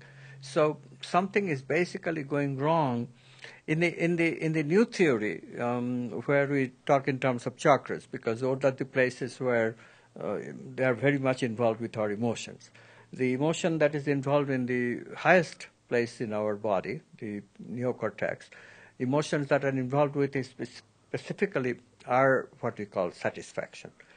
So if the neocortex is played with, certainly it will affect our level of satisfaction. By the same token, people might be using antidepressant to get a pseudo level of satisfaction. You know what happens when you take Prozac. Mm-hmm. You get temporarily, you get to look at the world as okay. You get that feeling of okay. Yes. You're satisfied. So people are using things like that to give them a feeling of satisfaction because it's not there in the absence of taking this drug, Prozac. So in this way, but we don't know the consequence of taking Prozac in a good brain, long-term consequences of it. Mm-hmm. I am terribly, terribly upset about the drug culture because we are getting into stuff. The very device that we need, that is intimately connected with our consciousness. With our brain, there is no manifest consciousness. We have to recognize that. To play with that vehicle, which gives us the basic way of cognition, basic way of experiencing everything that we know. Conversely, though, I have met people that have some sort of an imbalance. They have some sort of a chemical balance in the mind, and I've personally seen people take medication, and it's benefited them greatly, and it's improved their... Absolutely. But there's that, but then there's also people that just, they're not living a fulfilling life. They don't have good friendships, relationships, job opportunities. They're not pursuing the career they really wanted to. They have good reason to be depressed. And a lot of times what that depression is in fact the world around you and how your body is perceiving it, and the negative energy that you're getting and feeling about it is supposed to motivate you to change. Yeah. It's supposed to motivate you to move away from it. The negative feelings that you have after any personal altercation with someone, those are supposed to be like, that's to let you know, hey, whatever you just did, don't fucking do that anymore. Okay? However you interacted with a person that created this terrible wave of bad feelings. It's not satisfying you. It's not satisfying you. And you can't just take a pill. Exactly right. To change that. But the way to there are two kinds of situation involved here. When the brain, the device itself may have wrong neurochemicals, and therefore we get dissatisfaction, we get depression, or it can be that the psychological effect of stuff that's producing the depression. If it is the latter, psychological stuff that's producing dissatisfaction, then actually, in a way, it's easier, because we can use psychological method. In fact, we should. I am not in favor of using brain chemicals like Prozac to reestablish the balance if the cause is psychological. If the cause is coming from genetics or family history or clear brain dysfunction, brain imbalance, then it should be treated with brain chemicals, with medicine. But if it is psychologically caused, it's better to try to improve the satisfaction level of the person. And we can by bringing emotions in the higher chakra, starting with the heart chakra where love resides, then expression which resides in the throat chakra, and then focusing, which resides in the third eye or in between the two brows, brow chakra. And then, of course, the crown chakra, in the neocortex, which is the seat of satisfaction. So we can improve satisfaction by concentrating not so much on the lower emotions, which is the lower chakras. There, the emotions that you get are all those fear and sexuality and pride. Sexuality is low? Oh, yeah. I thought it was way up there. Well, it's in a sense, because it's a doorway to something way up there, doorway to love. So sex is actually a very special one, because if used in moderation, sex is actually a very good one, because it's the doorway to love. It's one doorway to love. I've always thought that. I always got pissed off at monks that don't have sex. I'm like, yeah, you're missing because out. look, I mean, sex is an easy way. This is why we call, effing, make love, right? Fudging. You can do it the F way, or you can do it making love. Right. The point is that the way we use it. So sex is kind of good and bad both. I mean, all of this actually is good and bad both. Fear is also good sometimes because it takes us away from danger. Egotism even is good sometimes because it gives us assurance, self-assurance. So used in moderation, the negative emotions are okay. It's when they go out of control, then there are problems. Right. positive emotions are good all the time. Little or more, love is not going to kill you. Love is only going to elevate you. So you can never have too much love. So in this way, if we learn to concentrate more on these positive emotions, we could actually heal or psychologically caused cases of depression. Psychologically caused cases of depression, and that's where you have to differentiate, correct? You have to differentiate between people who are depressed because they're in a bad state in life and people who are depressed because the mind's not working correctly. Because and there are brain, two. Brain is not working The correctly. real issue is the overdiagnosis then, or at least the overprescription, overprescribing.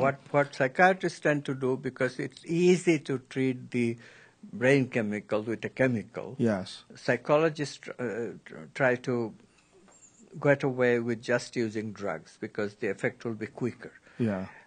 I think if we use an integration of both approaches, why they do quicker? Because it's. Have you ever lived with a mentally ill person? It's very difficult. Many of them. Yes. It's very difficult. So parents, of course, want immediate cure. So best strategy probably is to use antidepressants immediately, because that will give a temporary healing. But Right. of course, the psychological reasons will be present, so it will come back. It will continue. And then you start the psychological treatment that I'm suggesting, which already people are suggesting. I shouldn't take the original credit for it, nothing like that. But this dealing with noble emotions, higher emotions, positive emotions, that healing will take time. Prozac can give us time. Prozac can buy us time. So we can use a combination of both conventional and the new medicine, mind-body medicine suggestion. This is what I suggested is called mind-body medicine, because you are trying to heal the brain imbalance with the effect of the mind, with the help of the mind. This seems to be a real issue with modern humans, too, in that the life that we live does not really satisfy all of our natural reward systems that we have in place, the hunter-gatherer systems, and sitting in a cubicle, and all of it. Even monogamy is a struggle for a lot of people for that very reason, is that we have a lot of genetics that are set up from a different time, and they're still in our system. And we have not taught very well. We have been up and taught how to manage it, correct? Yeah. We are not being taught how to manage it correctly. Yeah. That's a very important point. Isn't that one of the most important things that you could teach a child, is how to manage their thoughts? Yeah, but educational reform is so needed. For another thing, how do you bring this stuff to a child? You have to use creativity. Obviously, these conditionings are there. The body is conditioned in a certain way since the days of hunter-gatherers. Those conditionings are still present. Mind has moved on to rational mind. Look at the predicament of us learning today, because some of our conditioning of the body remains the same as the hunter-gatherer. Nothing has changed. Right. But the mind has moved on to purely dealing with mind. Mind does not even deal with the body very much. Well, not only that, the environment has changed radically. So the Environment environment has that your changed physical body is interfacing with That's right. has changed radically, and those natural reward systems are not being fed. Not being fed. So we live in a world where we really need a new educational system which will bring these aspects up and use creativity quite extensively, because these things require creative learning. What has to happen is that the context of our thinking, which is thinking without the emotions, this has evolved so much, we become very cerebral thinkers, only involving the neocortex. Instead, we can start involving some of what we left behind, some of the emotions that are into it, some of the emotions that we have not dealt with. And we have to reunite, reintegrate how we think about emotions, reintegrate that into our present life system, which is more thinking rationally, which is thinking about thinking itself, not so much thinking emotionally. Is that very frustrating to you as a professor for over 32 years, I believe, right? Is it frustrating to you when Well, you see... it was until I discovered new ways of teaching. I started putting things in an emotional way. Because you can reframe, I mean, you don't have to when we teach new physics, for example, quantum physics versus classical physics is all cerebral. But quantum physics, because it has that aspect of choice, I choose, therefore something can happen, already an emotional component can get in. Because whenever you say I choose, you'll find that your this third chakra, navel chakra, the sort of body ego is immediately alert. The navel's where your ego's at? Body ego, not the mind ego, mental okay. ego, but the body ego. So that's why people weird out when you poke their belly button? Like, hey man, get off my ego. Yeah, there is a bit of that. When you feel quite assured of yourself, you find that navel chakra is quite at ease. But when so you can lose take a little nice navel massage and right. be cool with it. But when you are not feeling so assured, butterflies in the stomach. That's common, interesting. Very common experience. That's interesting, and that's the connection. That's the Where's that whole chakra thing come from? Where is that from? Oh, there was no explanation for a long time. Then in the new science we have an explanation, because in the new science we introduced these morphogenetic fields as part of reality. What are morphogenetic fields? They are the blueprints of biological organs, right? We went through the cell differentiation. So neocortex has a blueprint. The toes have a different blueprint. So these blueprints is the morphogenetic field. So in quantum physics, we say that morphogenetic fields and these organs are then non-locally correlated through consciousness. Consciousness operates on one hand the blueprints, on the other hand the organs. Chakras are those places where the organs are present, the important organs of the body. Look at all the chakras. Every chakra is the site of a very important organ. Is there a sexual chakra? Yeah, that's what. What's that one called? Well, that one is called sex chakra. It's just called sex chakra? It's called sex chakra. Do they work on that one in yoga too? Is that why those girls are wearing those tight pants? Is that what that's all about? Of course, but yoga, of course, has a Sanskrit name of it. I don't mention Sanskrit name of it, right. It's very complex. But there is a scientific sort of a correlation between the chakras. Scientific correlation between the sex organs and the corresponding morphogenetic field. Do you practice yoga yourself? Yeah, of course. Do you? Every day? It's a good thing. Not every day because of my travel schedule, but most days that I can, yes. And yoga's been around for thousands of years, and some people will just dismiss it as simply stretching.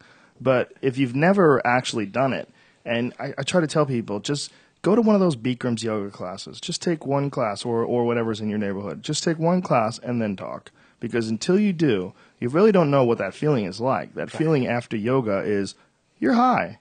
Okay? You're high a little bit. You love people. You want to call people and apologize. You want to hug people. I'm telling you, Brian, you need that shit in your life, son.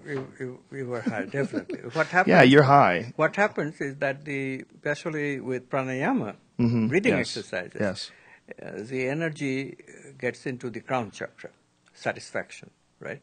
Or in the higher chakras, very definitely. So crown chakra is connected with, if crown chakra is satisfied, you get these endorphin molecules. That's the byproduct of yoga, of the crown chakra.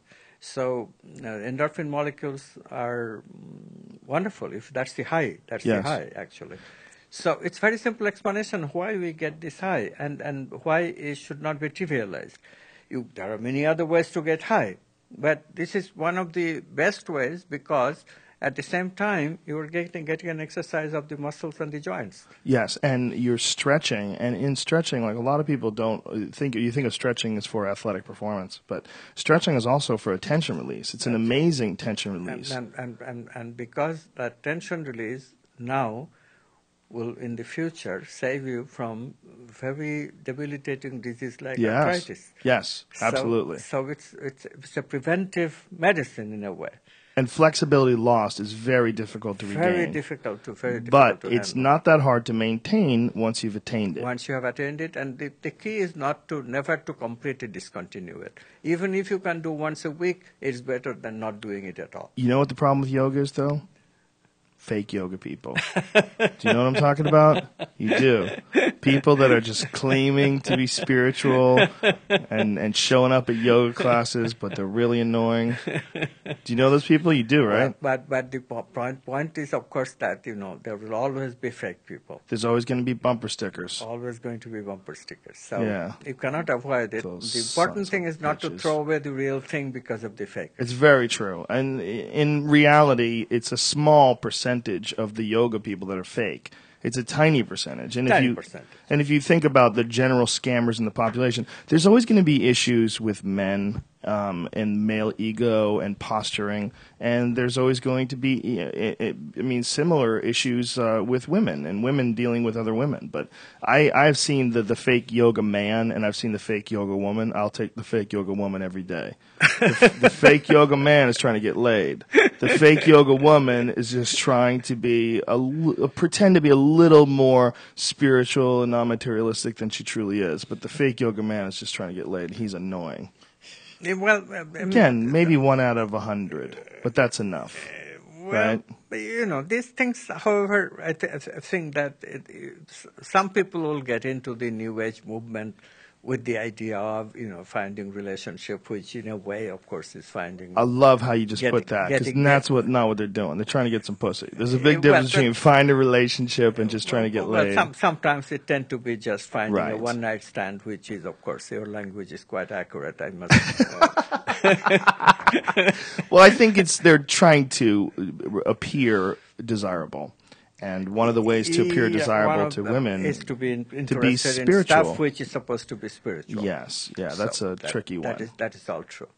And I'm sure that as quantum physics makes more inroads, there will be these quantum fakers. And quantum fakers. And I'm not trying to focus entirely on the negative, but I'm trying to address what I know people in the general public, the issues that they have with folks that claim to be spiritual. It's like you'll run into a fake yoga person, and you're like, oh my God, the typically unique guy with his beads and his hemp sandals, and you just want to punch him, right? You know what I'm talking about?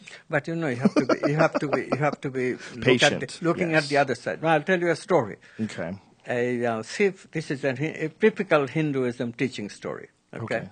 So a thief comes to the master, spiritual master, and at the end of the night, spiritual master, of course, says, "Yeah, stay with me, no problem." So the thief is stealing this stuff, the whole thing. So the master opens the eyes and says, did you remember to take everything? Because, I really don't need that stuff over there either, so you can take that too. So the thief is caught, but he's very surprised. The master is not throwing him in jail or the thief is calling the police or anything like that. So he has become a little curious. So he lays things down. Why aren't you not angry? Because I'm stealing your stuff. Right. So the master says, most of this stuff, look, I don't really need it. I still have attachments, so I keep them. So if you are taking them, it's okay. So the thief becomes a little more curious. And he says, well, since you don't mind me stealing it any time, why should I have to steal it at the end of the night? Let me stay with you for a few days, just watching your methods and what you do. Then I'll take them away at the end of the week. Master says, yeah, fine, just stay with me. So the thief stays for a few days, and as he looks at the master and tries to do some of the stuff, he starts changing. By faking, initially he thought he'll just fake the master, because then he will pick up the faking, and then his stealing capacity will increase manifold, because he will impress people by being a spiritual man. Right. He will have more access to more houses, and he will be able to steal more. That was the original idea. This is why he wanted to watch the master. But then as he did the things, meditate and sit and talk to people, after even a few days, he started changing. So so it can begin with a fake and end up with something else. And of course, master knew it all the time. So at the end of the 7 days, master says, okay, now you take this stuff and leave. Why are you prolonging your stay? And the fellow falls on the feet. That's an Indian idiom of saying surrender. Says that, no, I want to learn what makes a you. I'm not interested in stealing the small stuff anymore. I want to steal the stuff that you are made of. So you see, the way we can make even use of this fake is amazing, by being patient with the people who are faking and just allowing them in the process. Because although the initial intention is superficial, but as you do them, consumption itself consuming this very wonderful stuff, very wonderful behavior, will begin to give the idea, oh, maybe I can become a producer. These energies that I fake by imitating, if I actualize them, then they will actually produce changes in me that are profound. And we should open the gate for that rather than closing it by saying, oh, you are just a fake. Instead, be a little more tolerant about them. So Give them some slack, I let them encourage evolve. people using the quantum language, although they have no idea what they are talking about. but then, you explain it one time and they will become a little curious. And initially their curiosity will be, oh, I can pick up a little more and impress people a little more. But they become a little more curious, a little more curious. One day they will ask, well, can I actually start doing this stuff and really be creative? Wow. Didn't Feynman once said, if you think you understand quantum mechanics, you don't understand quantum mechanics? Isn't that what Feynman said? Well, one of them. There are many, many sayings. Yes. This could come from Niels Bohr, who said that if you thought you understood quantum physics, then probably you didn't understand it at all. So, there are many, many, many sayings about quantum physics. Feynman said something like, nobody understands quantum physics once upon a time. He did say something like that. So why do people say something like that? Because quantum physics, at some level, becomes so incredibly mysterious that in the affairs of matter, consciousness can be involved. This is just such an inherent mystery. Many people are very hard put to accept this kind of thing.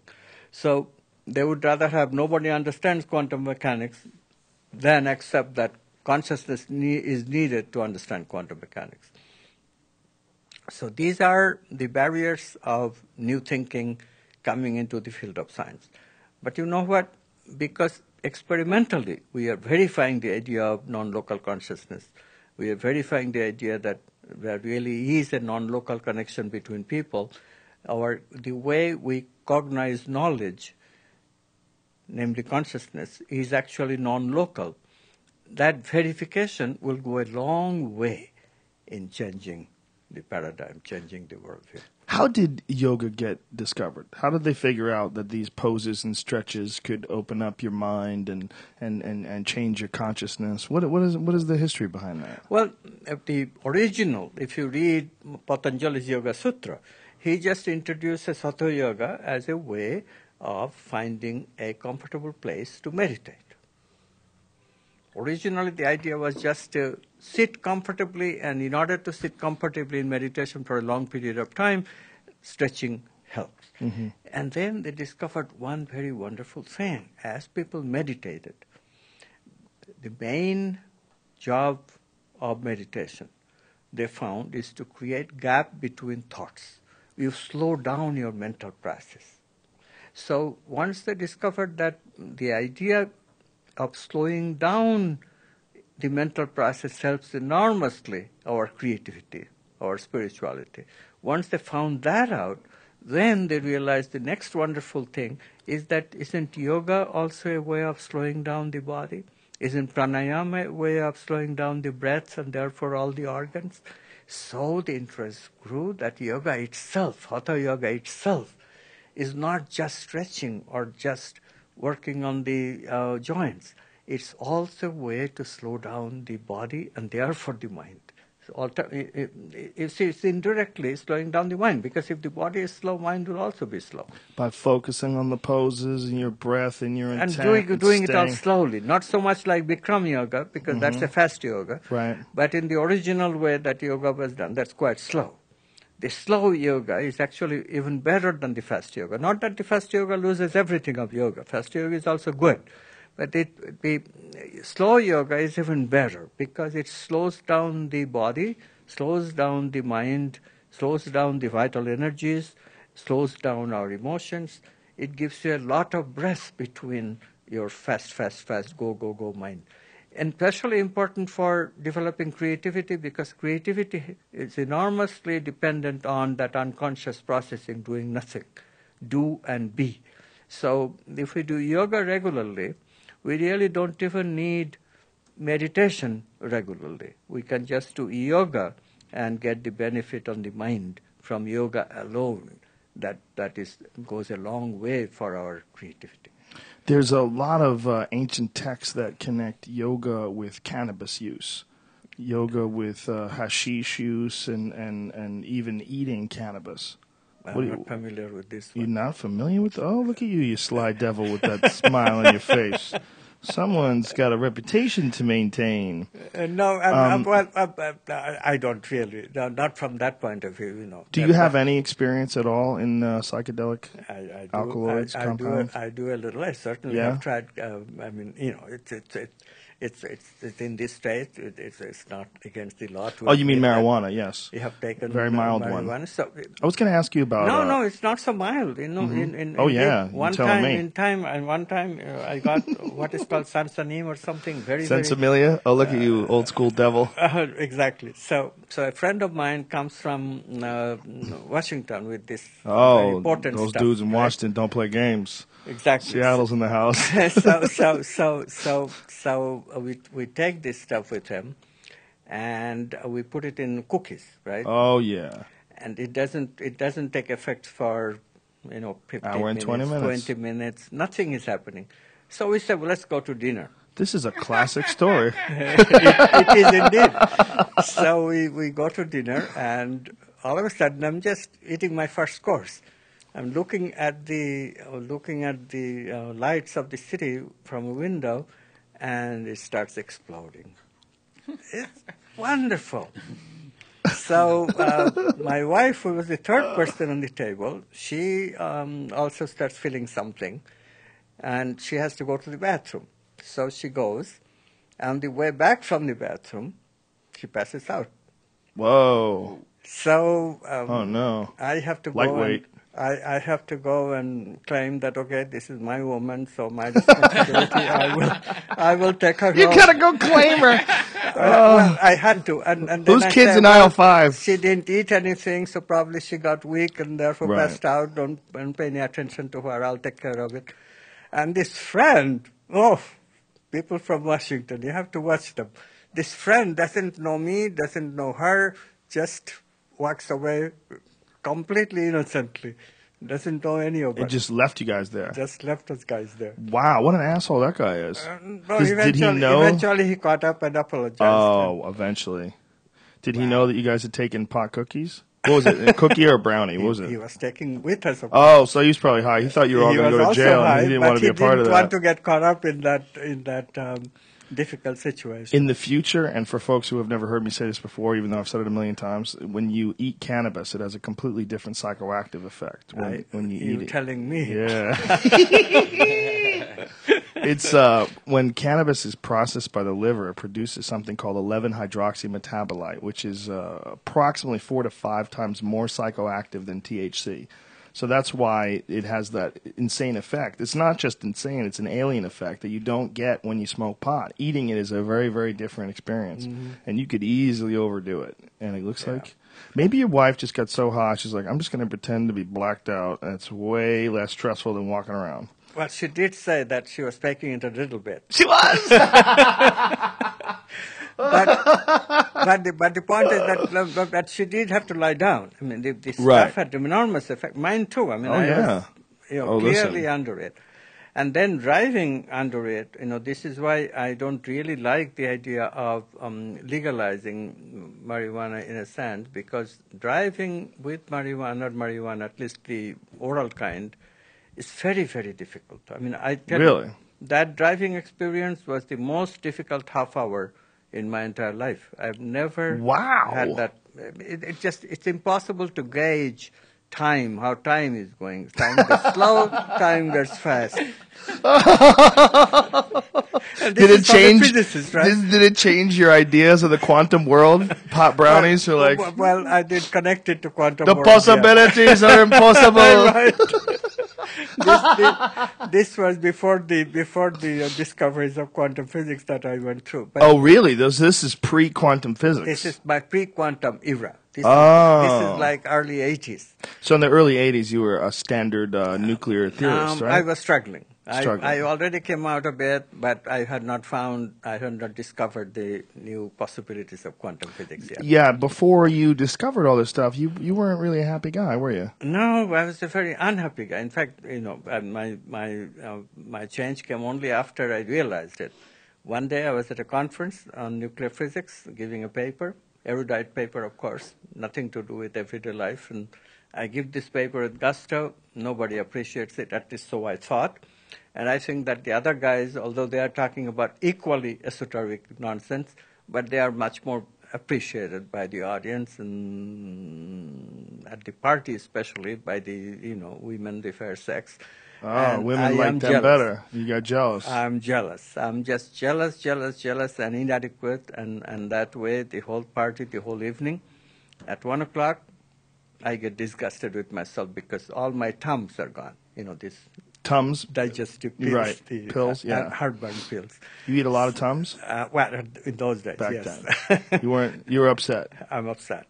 So I go outside. This is at on the Monterey Bay, the place. The hotel is called Asilomar. And I have this ocean breeze hit my face and a thought. Why do I live this way, this unhappy way? So I literally, avowedly was the practitioner of happy physics since then. Of course, I didn't find it immediately, the way to be happy doing physics, but eventually I found it. This consciousness physics is happy physics. Happiest use of physics that I ever hoped. So what was this change, though? You're sitting out there, the water hits your face, you're thinking, and what? I think it's an intuitive thought to change one's life. This is the kind of thing that happens all of a sudden, and you are not the same anymore. But you weren't like Descartes was visited by an angel in his dreams. You know what I'm saying? Like your change is like I just went outside and like fuck this. Were you on mushrooms? Yeah. No, nothing. No drugs. Nothing. It was just the moment came. that it's the a moment drug... of intuition, a moment of knowing Clarity. yourself because I was ready to look at myself. You were ready to look at yourself because before you weren't. Before I wasn't. Before it didn't matter to me that the physics that I do has nothing to say about the life that I live. And all of a sudden, I wanted to really live a meaningful life. I wanted to do something that has meaning, not just, ways to get ahead in my profession. So I wanted to integrate. I want to integrate my professional life with my daily life. How to love my wife, how to love children, how to get along with friends better. Live life, not just do physics formulas and publish papers and get promotions in the department. Wow. So it was just one moment you just had enough, and that's when you went into the woo-woo world. Well, not quantum immediately. mechanics. Not immediately. Slowly, and a lot of struggle, a lot of experimentation, a lot of steps in between. It took a lot of time, too. This was 1973. My discovery came in 1985. So 12 years of quite a risky and adventurous path, but rewards came. Now, there's another thing that you said that I read that I found completely fascinating, is that you don't believe in free will. Well, I do and I don't. You do and I you don't. do in the sense that, yes, creativity has a component of free will. It starts with the free will of the ego. Ego has one free will, which is a very crucial element of creativity, which is that at some point ego realizes that it really does not know, and therefore starts saying no to all conditioning, no to conditioned meanings, no to conditioned habits, no to conditioned patterns, no to conditioned behavior, and that's when we make room. That's when we have an open mind. We make room for learning new stuff, and that's when creativity can come to us. Before then, we start really thinking that we know it all with our reservoir of knowledge because I have a lot of expertise, therefore I know. But expertise don't bring us knowledge. Expertise just bring us a very special fraction of knowledge that is useful to solve certain problems that with given context. Because the context is known, therefore the expertise always says, well, somewhere in my expertise there is an answer. And you develop a knack, a habit of finding that answer fairly quickly. And people admire that, of course. You go ahead in your society because you are very efficient problem solver. But the thing that happens with open mind is that you realize that there is real life problems are not given within context. The contexts are not given to you. You have to discover not only the new meaning but also the new context of it. And this is what makes real life problems very difficult. This is why it's, we were touching about this earlier. We don't learn that stuff. This hunter-gatherer sitting in me, how to integrate that with the abstract thinker of today, this is not given in any book. This is not given within given context. So how do you get into this kind of thing? You have to use creativity. You have to become open first. That, okay, with this rational mind, which has only learned about abstract thinking, we are not going to integrate my emotions of the hunter-gatherer days with the one that is today, who is all the suppressed emotions. We're not going to integrate.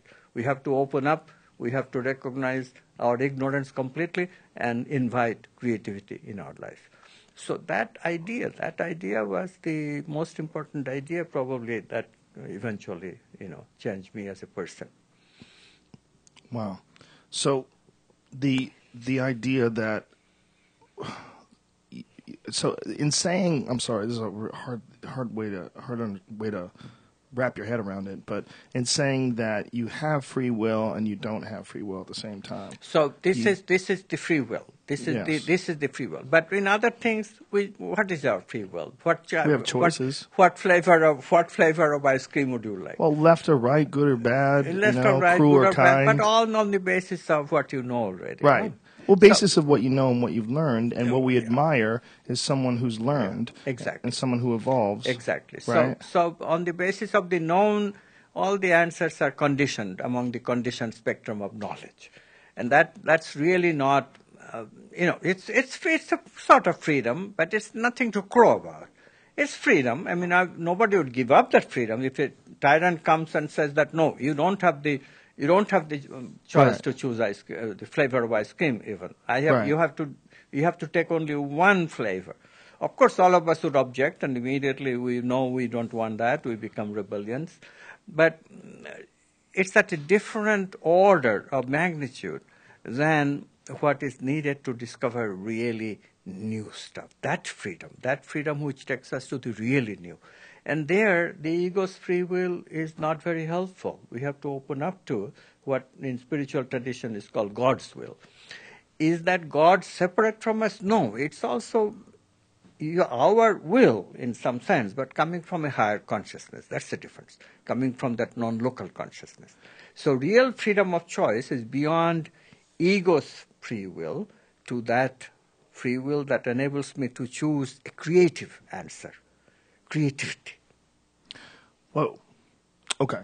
So real free will only exists sort of in the base animalistic world. And at the higher levels of consciousness, free will doesn't exist because you're connected to the collective consciousness. No. Still a little bit inaccurate.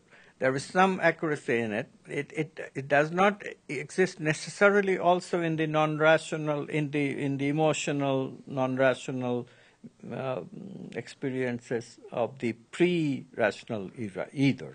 Okay. It comes from the intuition, the next level. Right.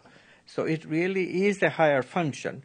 Except you are right in one sense. If we go outside of the rational. Rational is our biggest enemy in the sense of free will in the higher sense.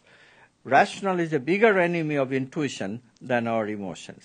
Rationality is? Rationality. So the idea that you can rationalize any evil or abusive behavior if you're the head of a corporation because it makes money for your... Right. That rationalization is our biggest enemy, even bigger than emotions in the sense, if you include emotions, to include positive emotions. Positive emotions are very helpful to intuition. So how would you describe it, that rational thinking is the biggest enemy of what? Well, rational thinking can also be a friend. I don't want to sound right. overly no, I understand against, what you're saying. But rational emotion can be, because you can mean rationalize away everything. You mean rationalization more than you mean rational thinking. Right. Rational thinking is good, generally, but we don't do it only with that we can justify, like today scientific materialists. They justify everything, all of the even the worldview itself, right? They rationalize away.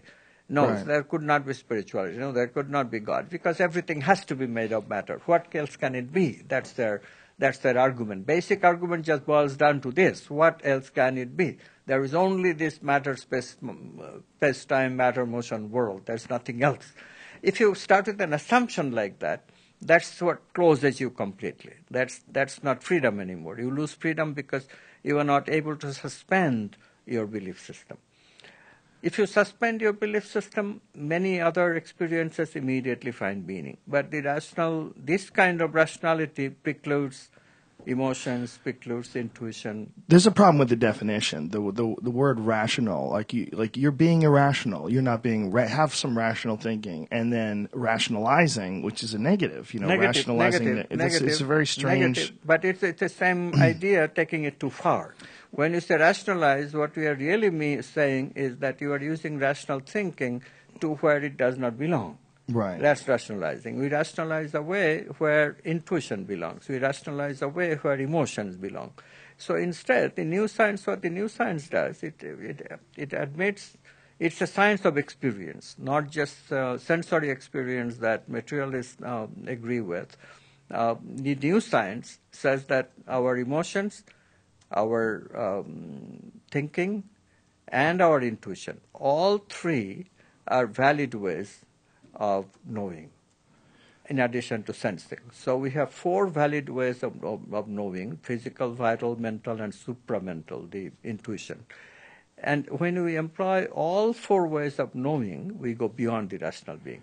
In the rational being, we go only the physical way of knowing and the mental, rational, logical way of knowing. Michael Shermer has a great point, a great quote rather, that the only thing smart people are better at is rationalizing their dumb ideas.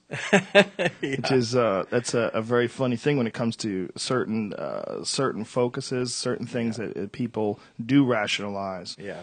Whether it's environmental disasters or doing things in other countries that are unethical or immoral. The ability to rationalize, and especially the ability to rationalize on a large scale, like as a corporation, is it's a key problem with this civilization, isn't it? Key problem. And how to get out of it? I have a whole method of getting out of it. How do we do it? I call it spiritual economics. The same idea like the earlier story that I told you, the thief and the wise person. If we use that idea, if we feed people the spiritual stuff, as consumer good. Right. Suppose you could go out in the market and buy happiness in the company of a sage whose very being makes you happy. I've met such people. Who? Where are they at? Can I meet them? What about me? Did I make you happy? You can meet them, but it's a little bit difficult because they don't appear in everyday marketplace. Not yet. Not They're yet. like Stephen Greer's Not yet. But we could manufacture these people. I think we now have the key. We know about creativity so much today that if people are investing, I think we really can inspire a lot of very capable people in a lifestyle which will generate happy people. Well, let me tell you something what we're doing, because this is not something we ever set out to do. When Brian and I started this podcast 3 years ago, it was just on a laptop in my office, and we were just trying to have some fun. And we were just doing it just to be silly. We had done previous things like that, webcasts, where we had done them in hotel rooms and, when we were on the road doing stand-up. But over the course of 3 years, one of the things that's happened is people have told us that what they've gotten in this podcast, in this communication, is they've gotten an ability to interact, or at least hear people interact, that are like no one they know.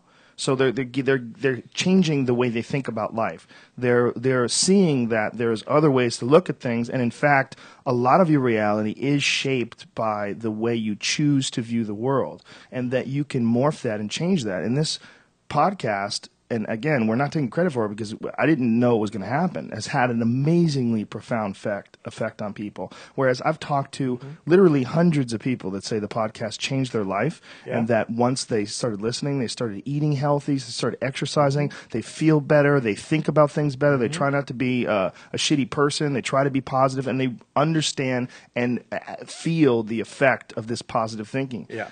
I agree with you, and again, we're not taking credit for this. This is something that just happened on its own. It just is a side effect of allowing people into your life and into your way of thinking. Openness. Yes. That openness that says that, well, okay, we have this habit. Yes. And let's open it up, even though it's done only for a couple of hours. Yes. Which reminds me that I should really make a call to my wife because I told her 5:30. Yeah, well, we're going to wrap this thing up anyway. It's 5:30. I don't want to wear you out. Listen, this is a beautiful conversation, fascinating. You're a very really, really interesting and intelligent guy, and it's hard to follow a lot of what you say. I think a lot of people are going to listen to this podcast 3 or 4 times. I think you did good because Thank you. How these things are actually depends a lot on the language you use. And it is a fact that we have a habit of using languages like mind and consciousness in a synonymous way. Yes. But science cannot be done that way. What happens then is we don't understand each other anymore. So here you are, not so much conversant with the new science vocabulary, and here I am, without teaching you any vocabulary, just get right into the discussion, and we had a dissonance of words for a while. I don't even think it was a dissonance, quite honestly. I think I was just trying to really, I was trying to play the part of the person that is listening to this for the first time. I'm aware of these concepts. I'm aware of your work, and I really do appreciate you coming on the podcast to talk about it. But it's even for someone like me who's read at least a half a dozen books on this stuff, it's hard to wrap your head around. It is hard.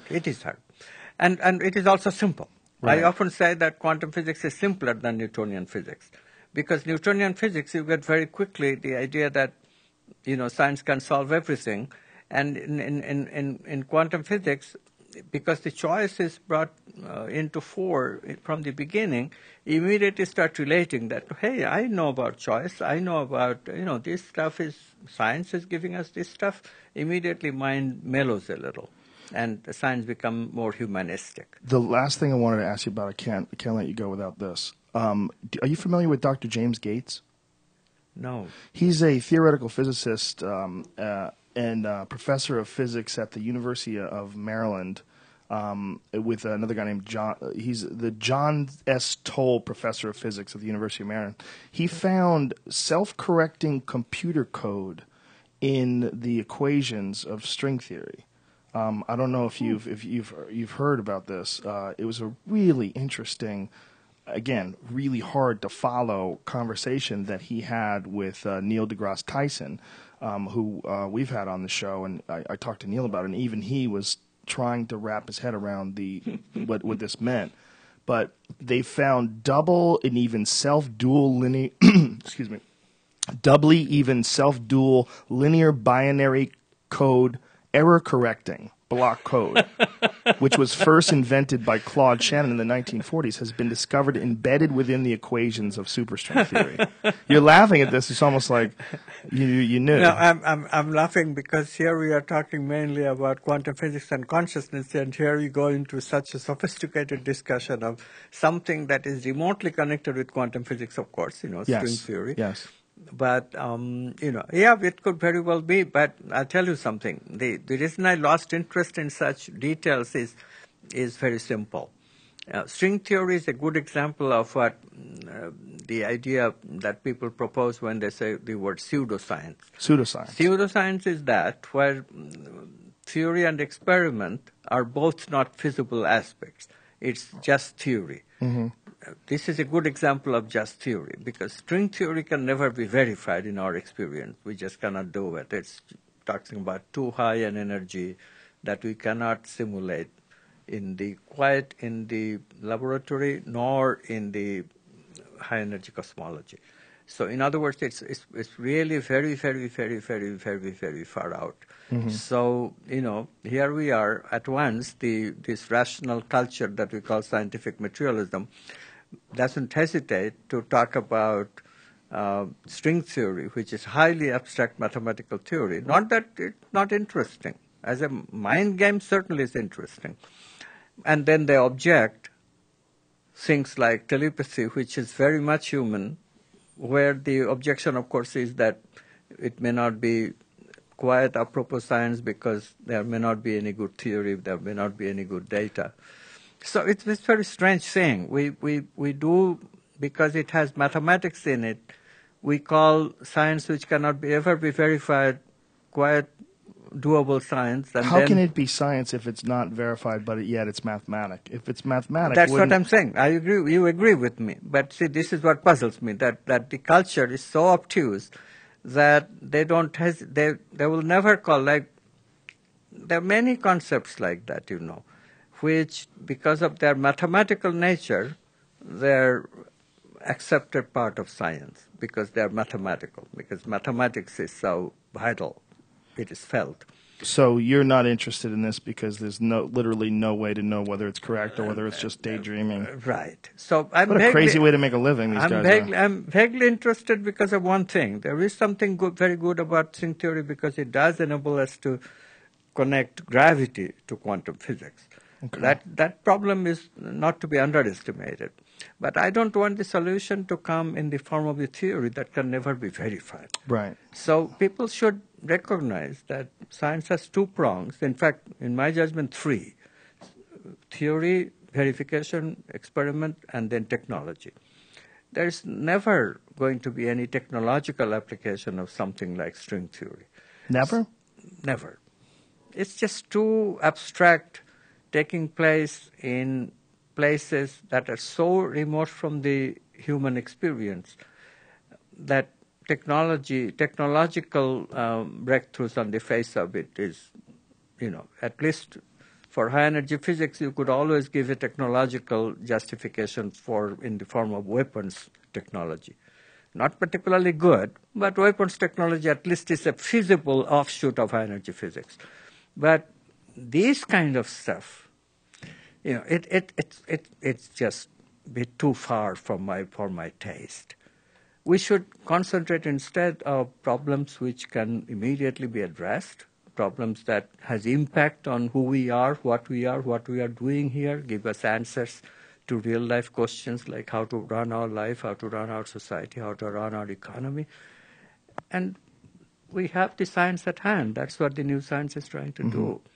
Instead, we have too much emphasis on things that have not much to do with us, the human condition. Superstring theory. Like superstring theory. Yeah, I've never been able to understand that, and I'm glad that you couldn't understand it either, or that it can't be understood, or that at least it can't be verified. But it doesn't need to be. It doesn't need to be understood because it can be verified. That's my simple proposition. Who needs to understand things, clutter up your brain for things which has no consequence in my life and cannot even be verified and can never be built, never give rise to any technology that I can relate to. Where there's so much crazy shit to concentrate on that is actually real. Right on. Thank you, sir. It's been an honor to talk to you. I really, truly appreciate it. What could people, what books do you have out that you recommend that people could pick up to learn more about some of your work? Well, the basic quantum physics stuff is best done in a book called The Self-Aware Universe. God is Not Dead is another one. God is Not Dead is another one. And how quantum activism can save civilization has some of the consequences of this theory to society. Do you have a Twitter page? Yeah, of course. You do? Okay, yes, let me find it. Yes. I didn't find it. Amit Goswami. See if I can find you on Twitter here so I could send people to it. Yes.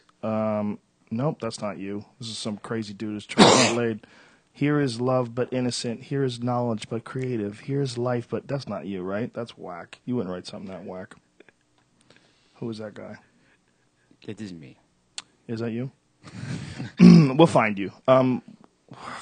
Do you know what your Twitter name is? You don't know what it is? No. Did someone else do it for you? Yeah. That's ridiculous. There's a lot of you on there. Unfortunately, there's a lot of Amit Goswamis. It shouldn't be a whole lot. I mean, after all, how many? There's a bunch of different ones on Really? Twitter, believe it or not. Yeah, you probably got a lot of fakers. There's dudes who are, you know what it is? You say no, but I'm telling you, there's a lot of fakers out there. Huh. Can I ask a quick question? Yeah. You said earlier in the podcast that now because of lasers and stuff like that, you can measure particles a lot more accurately, and that's how you found that particles actually are moving. Is the laser itself is that an accurate tool? Has that been proven to be 100%? Because what if it was just the laser saying that, but then down 20 years from now you find out it was just the laser? No. It's a measurement of distance. So for a macro object, like we were talking about tables and chairs at that time, in between your looking and my looking, they move so very little. Right. It's very hard to observe with just ordinary way that we measure, like triangulating and all that. But with a laser beam, because lasers travel in very, very close to straight lines, the diffraction effect is virtually gone. It's very good straight lines. So triangulation becomes very accurate because you really can go a long distance and even that small of even that small measurement you can triangulate and therefore measure it. I found you on Twitter. Your Twitter handle is Quantum Activist. Good. Quantum Activist on Twitter. So, ladies and gentlemen, please follow him on Twitter. I'm going to write that right now. Follow. Okay. And thank you very much. Really appreciate it. It's been a true pleasure to talk to you. I really enjoyed it. And if you ever want to come back, if you have anything that you want to promote, please come back on. We would love to have you and love to talk to you some more. It's a real pleasure. I would love to be back. Thank you. If you go to audible.com/Joe, you will get one free audiobook and 30 days off of Audible, the premier audio resource as far as like audio books and podcasts and comedy albums. It's a beautiful company, and they have been supporting this podcast for a while, so we appreciate them very much. Audible.com/Joe. Go there, get yourself a free audiobook. Is any of your books available on audiobook? I don't think that it's audio, but they're all available as ebooks on the Kindle. Oh, they are? Mm-hmm. But nobody's done an audio version of it? I don't think anybody has done an audio version of it. In fact, if you can inspire some of these people to do it, I would love it. I'm sure they would love to. It's on Amazon. Let's see if there's an audio version of it. We can get Ari Shafir to do it. Yeah, sorry, that's an inside joke. Thank you, sir. I really appreciate it. Dr. Amit Goswami. Amit? Am I saying it right? Absolutely. How do you pronounce it? Amit Goswami, the quantum activist, just quantum activist on Twitter. Thanks also to onnit.com. That's ONNIT. Go there, use the code name Rogan, save yourself 10% off any and all supplements. Thank you to DeathSquad.tv. We got a big show, or he's got a big show coming up this Thursday. That's next week it's already past Thursday. It's Friday. Next Thursday in San Diego at the American Comedy Company, a fantastic little club in San Diego. It's Yoshi Obayashi, Billy Bonnell, Jason Tebow, Tony Hinchcliffe, and Brian Redband. It's a hell of a show, San Diego. Go on down. And then tonight at the Ice House in Pasadena, 10 p.m. show. Brian Redband, Tony Hinchcliffe, Matty Kirsch. Who else? You caught me off guard. Sam Tripoli, Josh Fadum, Tony Hinchcliffe, Johnny Pemberton. And me. Subscribe to the Death Squad on the podcast, Death Squad podcast rather, on iTunes, where you can listen to excellent podcasts like Kevin Pereira's. Where's he going? He had to make a phone call. Oh, out there. There ain't nothing out there, man. Kevin Pereira's Pointless. What is? We have Triple X Squad, Muff Said, and live shows, and like the Ice House tonight. Ian Edwards, right? What is Ian Edwards? Preposterous Sessions. By the way, he was on Conan Wednesday, so go to Conan's website and check his set out Wednesday. Beautiful. He had a really good set. All right, folks, we got a hell of a week coming next week. This podcast keeps rolling, you dirty bitches. We stop for no man. We stopped for No Quantum Theory. We got Monday. We got Boss Rutan in the fucking house. Tuesday, Scott Sigler, who is a horror author. And then we're working on someone Wednesday. Hopefully I'm going to be able to get Justin Wren. He's the white guy that's been working to save the pygmies in Africa. I don't know if you see the video of the first time they ever saw a white guy and they touched him. He's a former MMA fighter who's now living in the Congo trying to help pygmies. I heard that was Amazing. fake. Oh, no, it's not fake that at was all. photos? I heard those were fake photos. Oh, no, this isn't a photo. It's really recent. I think Okay. you're thinking of something different. Yeah. It wasn't a photo. It was a video, and it was, like, Okay. staged, apparently. This is not. This is modern iPhone footage of him in the Congo Wow. meeting these pygmies, the little boys, the little kids, like they had never seen a white guy before. All right, you fucks. We love the shit out of you. And keep it together, bitches. And we'll see you on Monday.